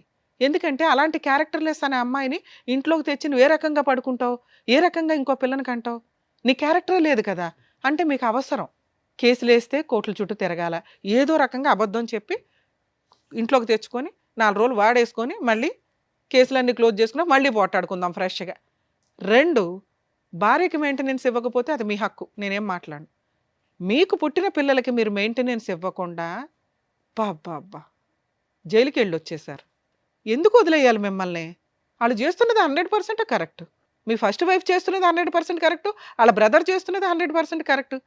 అప్పనంగా ఒక అమ్మాయిని పెళ్లి చేసుకొని ఆవిడ క్యారెక్టర్ అసాసినేషన్ చేసేసి మళ్ళీ దానికి ఒక ఎవిడెన్స్గా కూతుర్ని పెట్టుకొని ఇక ఈరోజు కూతురు పరువు కూడా తీసేశారు. ఇక్కడికి వచ్చి వాళ్ళకి ₹1 ఇవ్వకుండా, మేడం బాగా నస్తుందండి, మమ్మల్ని చంపేస్తున్నారు, మా అమ్మని మీరు మీలాంటి కొడుకు ఉండడం వల్ల మీ అమ్మ తన్నులుతుంది. మనవరాల చేతుల్లోనూ, కోడల చేతుల్లోనూ, వాళ్ళ బ్రదర్ చేతుల్లోనూ పోలీస్ స్టేషన్లకు తిరుగుతున్నారు, నర్రకం పడుతున్నారు. వీటన్నిటికీ రీజన్ ఏంటో తెలుసా? మీ బిహేవియర్. మీరు ఒక ఇంటర్ చదివో బయటకు వచ్చిన పిల్లలు కూడా ఈ రోజున 15,000 అన్న మాట నేను వినట్ల. కనీసం 20-25కి వచ్చేసరికి వాళ్ళు ఆటోమేటిక్గా 30లు 40లు సంపాదిస్తున్న సొసైటీలో మనం ఉన్నాం. మీరు స్టిల్ ఇప్పటికీ 15,000 అని చెప్తున్నారు తెలుసా? 18 మేడం. 18 చూసారా? 3,000 మీకు చాలా. ఆఫ్టర్ ఆల్ సార్ ఈరోజు మనం ఒక చోట నుంచి ఇంకో చోటకి వెళ్తే 3,000 ఈజీగా అయిపోతాయి. అలాంటి 18,000 మీరు ఎన్ని రోజుల నుంచి సంపాదిస్తున్నారో నాకు అర్థం కాల. ఈవిడికి చెప్పడానికి ఏదో జాబ్ చేసి ఉంటారు, అదే కంటిన్యూ. కానీ ఇక్కడ మీరు కరెక్ట్గా లేరు కదా. అది క్లియర్ చేసుకోవాలి ఫస్ట్. ఓకే, నన్ను ఎవరో ఒకరికి న్యాయం చేయండి. మిమ్మల్ని నమ్ముకుని ఒక అమ్మాయి వచ్చింది, ఈవిడే మీ లైఫ్. ఇంకా పిల్ల, రెండో పిల్ల, ఫస్ట్ భార్య ఇవి కాదు. ఈవిడికి ఫస్ట్ అమ్మాయికి నేను న్యాయం చేయాలా, రమ్య గారు చెప్తున్నారు. పిల్లలకి న్యాయం చేయాలా, రమ్య గారు చెప్తున్నారు. కన్న తల్లికి న్యాయం చేయాలా, రమ్య గారు చెప్తున్నారు. నన్ను నమ్ముకొని ఇంకో అమ్మాయి వచ్చింది, ఆవిడకన్నా న్యాయం చేద్దాం, ఇక్కడ నుంచి కొత్త లైఫ్ స్టార్ట్ చేద్దాం అని అనుకుంటే ఇంకోసారి ఇట్లాంటి స్టేజ్ మీద కూర్చోకండి. ఏం చేయాలి మరి? ఈ అమ్మాయిని కాపాడాలంటే వాళ్ళకి న్యాయం చేయాలి. ఈ అమ్మాయికి న్యాయం చేయాలంటే ఏం చేయాలి? వాళ్ళకి న్యాయం చేయాలి. మీ అమ్మకి న్యాయం చేయాలంటే ఏం చేయాలి? వాళ్ళకి న్యాయం చేయాలి. ఏమి న్యాయం చేయాలి? ఉన్నది ఒక 6 లక్షల ఇల్లు, అది మీ అమ్మగారిది. ఉన్నది ఒక 1/2 ఎకరం, అది 3 వాటాలు. అంటే మీ దగ్గర ఏమీ లేవు పంపకాలు చేయడానికి. మీ అమ్మగారి తదనంతరం మిగిలేదు కూడా 1 లక్షే, ఆ ఇల్లు మీ ముగ్గురు పంచుకుంటే. అర్థమవుతుందా? ఎక్కడో 1 లక్ష, అక్కడో 2 లక్షలు, 3 లక్షలు మీ దగ్గర ఉన్న పంచాయతీ. ఆ అమ్మాయికి ఫుల్ అండ్ ఫైనల్ సెటిల్మెంట్ అవ్వకపోతే భూమి బద్దలైనా మీకు ఈ ప్రాబ్లం సాల్వ్ అవ్వదు. పోనీ మీరు అక్కడెక్కడన్నా దాన్ని పుని స్టాప్ పెడుతున్నారా? పెట్టట్లా. ఏ పెద్ద మనుషులు సార్ డైవర్స్ వచ్చిన తర్వాత అమ్మా నువ్వు వెళ్ళి కలుసుండు అనేది ఎందుకన్నారో తెలుసా? ఆ పెద్ద మనుషులు ఆ అమ్మాయికి పిల్లలకి న్యాయం చేయడం కోసం. పిల్లలు ఉన్నారు కాబట్టి మీరు కలిసి ఉండండి అల్లా. పిల్లల్ని రోడ్డు మీద వేసేవరా నువ్వు? ఆ పిల్లలు ఉండడానికి షెల్టర్ కావాలని మీ ఇంట్లోకి పంపించారు అంతే తప్ప వాళ్ళు మీకు అన్యాయం చేయలేదు, ఆ అమ్మాయికి ఏమీ న్యాయం చేయలే. కానీ లీగాలిటీ ఒకటి ఉందిగా. వన్స్ డైవర్స్ వచ్చినాక ఫోర్స్ఫుల్గా మీ అమ్మగారి ఇంట్లోకి అంటే అత్తగారి ఇంట్లోకి ఫోర్స్ఫుల్గా వెళ్ళే రైట్స్ ఏ కోడలికి ఉండవు తల్లి. ఈయన మీద ప్రాపర్గా కేసులు వేసుకొని ఉంటే సరిపోయేది. ఎంత తెలివితే అట్లంటే వరస్ట్ ఫాదర్ అని నేను ఎందుకు అన్నానంటే, పిల్లలకి ఇవ్వాల్సిన 2 లక్షలు మీరు అరేంజ్ చేసుకోకుండా 1 మంత్ జైలుకి వెళ్ళారండి.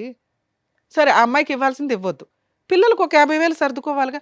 మేడం నేను 50,000 ఇస్తానండి. వాళ్ళు మొత్తం ఏ కోర్టు కూడా మీకున్న 1,50,000 2 లక్షల ఎరియర్స్లో మేడం నేను 2 రోజులు 50,000 కడతాను అంటే ఖచ్చితంగా మీకు టైం ఇస్తారు. సరేనా 50 కట్టండి, 1 వీక్లో కట్టే అంటారు తప్ప ఎన్ని డేట్లు ఇస్తారో తెలుసా?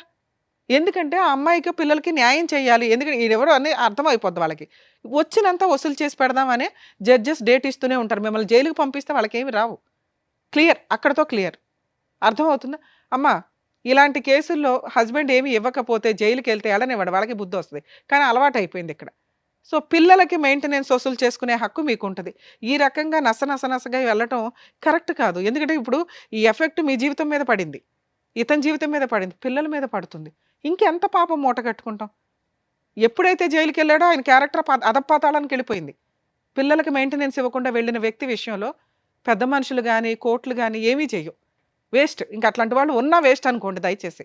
పెద్ద మాట మాట్లాడా, మీకు అర్థమైతే బెటర్. కనీసం పిల్లల్ని ఎట్లా ప్రొటెక్ట్ చేసుకోవాలి, పిల్లల్ని ఎట్లా చదివించుకోవాలి. గవర్నమెంట్ చదువులు చాలా ఉన్నాయి తల్లి, చదివించుకోండి. వాళ్ళని ఫుట్బాల్ లాగా ఆడితే రేపొద్దుట ఇవే లక్షణాలు పిల్లకి వస్తాయి. మీలాంటి తల్లుల దగ్గర పెరిగితే వాళ్ళు ఏం సొసైటీలో ఎలా తండ్రి అంటే ఏంటి, భర్త అంటే ఏంటి, కుటుంబం అంటే ఏంటి తెలియదు. క్రూయల్గా మారిపోతూ ఉంటారు. వాళ్ళకి వాళ్ళు ఏదో చేసుకుంటూ ఉంటారు, సర్వనాశనం అయిపోవాలి డబ్బు కోసం, అంతే. క్యారెక్టర్లే పోతాయి తల్లి, అర్థం చేసుకోండి. మీ పిల్లల కోసం మేము బాధపడుతున్నాం ఇక్కడ. మీ వైఫ్ ఎవరన్నా విని ఉంటే కనుక, ఫస్ట్ వైఫ్ తల్లి రిక్వెస్ట్ చేస్తున్నాను, ఇక వదిలేయండి ఆయన్ని. జస్ట్ కోర్టులో మెయింటెనెన్స్ కేసు ఒకటి వేసుకోండి. మీరు ఎలాగో ఇంకో పెళ్లి చేసుకోరు, ఆయన మెయింటెనెన్స్ కట్టకుండా అప్పుడప్పుడు జైలుకి వెళ్తూనే ఉంటాడు, వెళ్ళనివ్వండి చాలు. పిల్లల ఫీజులు మీరే కట్టుకోండి, ఎందుకంటే ఆయన కట్టడు. మేము ఈరోజు కట్టమని చెప్పినా కూడా ఆయనకు అర్థం కాదు, ఇక్కడ నుంచి సర్దుకొని వెళ్తాడే తప్ప. అంత పర్ఫెక్ట్ వ్యక్తి. సార్ మీ విషయానికి వస్తే, మమ్మల్ని నమ్ముకొని వచ్చారు కదా, మీకు కాస్త లా అండ్ ఆర్డర్ ఉంటుందిగా, న్యాయం చెప్పాలి, చెప్తాం. మీ అమ్మగారిని ప్రొటెక్ట్ చేసే రైట్స్ మీకు చాలా ఉన్నాయి. మీరు ఎక్కడా కూడా ప్రాపర్ వేలో వెళ్ళట్లా. రూపాయి వదలకూడదు, అందరూ వెళ్ళిపోవాలా, డ్రామాలు ఆడేయాలి. ఇది కరెక్ట్ కాదు. మీరు మారండి ఇప్పటికైనా. ఇక చిన్న వయసులో ఉన్నారు, ఇంకా బోల్డంత లైఫ్ ఉంది, ఒక మంచి అమ్మాయి దొరికింది మీకు. మీరు ఇక్కడ బ్రెయిన్లో ప్యూర్గా అవ్వకపోతే ఇది ఇలాగే కంటిన్యూ అవుతుంటుంది. ఈవిడ ఎంతకాలం భరిస్తారో ఒకసారి ఆలోచించుకోండి. సో ఇప్పుడు పిల్లలకి మిమ్మల్ని ఏదో ఇచ్చే సెటిల్ చేసుకోండి అంటే వాళ్ళ ముగ్గురికి కలిపి మీరు ఆ పెద్ద మనుషుల దగ్గర కూర్చొని, మా ఇంటికి రావద్దు, మా అమ్మ దగ్గరికి రావద్దు, ఫుల్ అండ్ ఫైనల్ సెటిల్మెంట్ ఇదిగోండి, నేను 50,000 ఇవ్వగలను, 1,00,000 ఇవ్వగలను, తీసుకుంటారా, ఇంకా నా ఇంటికి రావద్దు, అగ్రిమెంట్ రాసి పడేసి మెయింటెనెన్స్లో ఏదైనా లోక్ అదాలత్లో పెట్టుకోండి. ఎందుకంటే మీ వైఫ్ని మేము నమ్మలేము. పెద్ద మనుషుల దగ్గర కాదు, కోర్టులో ఏ కేసుల ద్వారా కాదు, legal cell authority Lok Adalat అని ఒకటి ఉంటుంది. మీరు ఎక్కడైతే ఉంటారో అక్కడికి వెళ్ళి మీది అవుట్ ఆఫ్ కోర్టు సెటిల్మెంట్ అయితే అక్కడ కూర్చొని ఫుల్ అండ్ ఫైనల్ సెటిల్మెంట్ చేసుకుని అందులో రాయించుకుంటే భవిష్యత్తులో పిల్లలు కానీ, ఆ అమ్మాయి కానీ, మీ మీద కానీ, మీ ఆస్తుల మీద కానీ ఏ కేసులు వేయడానికి ఉండదు. 1,00,000 మాట్లాడుకుంటారు, 2,00,000 మాట్లాడుకుంటారు, మీ తాహత కొద్దిగా మాట్లాడితే మీరు సేవ్ అవుతారు, ఈవిడ సేవ్ అవుతుంది. ఇక 2, మేడం వాళ్ళు ఒప్పుకోలేదు, నా తాహత అంతే, నేను 1,00,000 ఇస్తానన్నాను, వాళ్ళు యాక్సెప్ట్ చేయలేదు, వాళ్ళు 50,00,000 అడుగుతున్నారు, నేను ఎక్కడో అప్పు చేసి మా తమ్ముడు వీళ్ళు వాళ్ళు తలా పంచాయతీ పెడితే 2,00,000 అయినాయి, అయినా వాళ్ళు ఒప్పుకోవట్లేదు అంటే మీ అమ్మగారి చేత కోర్టులో మీకు ఒక అడ్వకేట్ని పెట్టుకోండి. ఫస్ట్ అడ్వకేట్ ద్వారా మీ అమ్మగారి చేత ఒక డొమెస్టిక్ వైలెన్స్ కేసు కానీ, ఇంజెక్షన్ ఆర్డర్ కానీ, రిస్ట్రైన్ ఆర్డర్ అంటారు, నా సరౌండింగ్కి వీళ్ళు ఎవరు రావద్దు, ఎవరైతే ఫోర్స్ఫుల్గా వస్తున్నారో ఆ వ్యక్తులు రావద్దు అని చెప్పి కోర్టులో కేసు ఫైల్ చేసుకునే రైట్స్ మీ అమ్మగారికి ఉంటే ఆవిడ తరపున మీరు ఒక అడ్వకేట్ని పెట్టి ఒక కంప్లైంట్ వేయించండి. Just restrain order, civil proceedings. అది ఆవిడ ఇంటికి ఇంకెవరు రారు. ఎవరు? మీ ఫస్ట్ భార్య, పిల్లలు, వీళ్ళు అడిగే రైట్స్ మీ అమ్మగారికి ఉన్నాయి. ఆవిడ కుటుంబం వేరు, ఆవిడ రక్షణ వేరు, మీరు వేరు. ఓకే, ఇక మీరిద్దరు ఎక్కడైతే సీక్రెట్గా ఉంటారంటున్నారో అది ఉండడం బెటరే.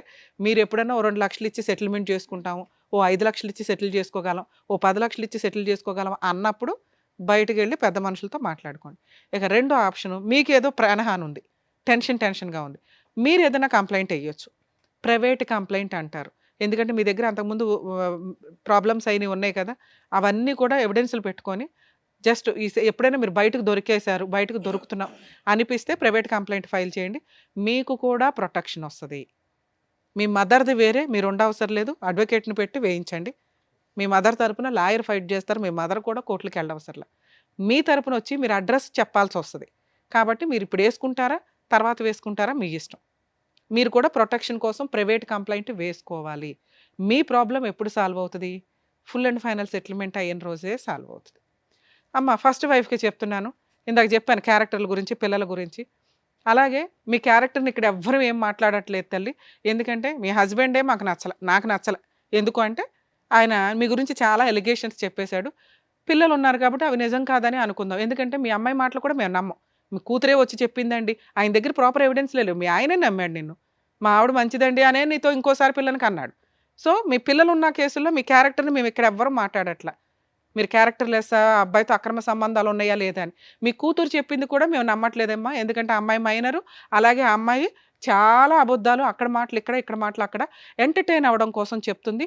సో మీ క్యారెక్టర్ని మేము ఇక్కడ ఏమీ మాట్లాడట్లేదు. ఇక 3, పిల్లల మెయింటెనెన్స్ కోసం మీరు ఒక ఎంసీ కేసు ఫైల్ చేసుకోండి. ఆయన దొరికితే జైలుకి వెళ్తూ ఉంటాడు. ఇట్లాంటివి ఆయన్ని జైలుకి పంపించడానికే మీరు చూసుకుంటూ ఉండండి ఆ ఎంసీ ద్వారా, లేదా అప్పుడు ఫుల్ అండ్ ఫైనల్ సెటిల్మెంట్ చేసుకుంటాడు. దయచేసి అత్తగారి దగ్గరికి వెళ్ళకండి అమ్మా, ఎందుకంటే ఆవిడే ముసలావిడ. ఎందుకు ఇవన్నీ ఇప్పటికే బోళ్ళంత ఏమో చేస్తే ఇవన్నీ కష్టాలు వస్తున్నట్టు లెక్క, అవి పిల్లలకి ఇబ్బంది కూడా అవుతున్నాయి. ఇది నా personal request madam. Thank you madam. So అదండి, సో మేడం చెప్పింది మీకు క్లియర్గా అర్థమైంది అనుకుంటాను. సో చెప్పినట్టుగా చేయండి అండ్ మీరు కూడా జాగ్రత్త. Thank you. Thank you. So thank you so much sir. Thank you so much madam. Naveen Kumar గారు ఆయన సమస్య చెప్పుకోవడానికి వచ్చారు. ఏం చేస్తే బాగుంటుందని చెప్పినందుకు థ్యాంక్ యూ సో మచ్. మరో కథతో మళ్ళీ కలుద్దాం.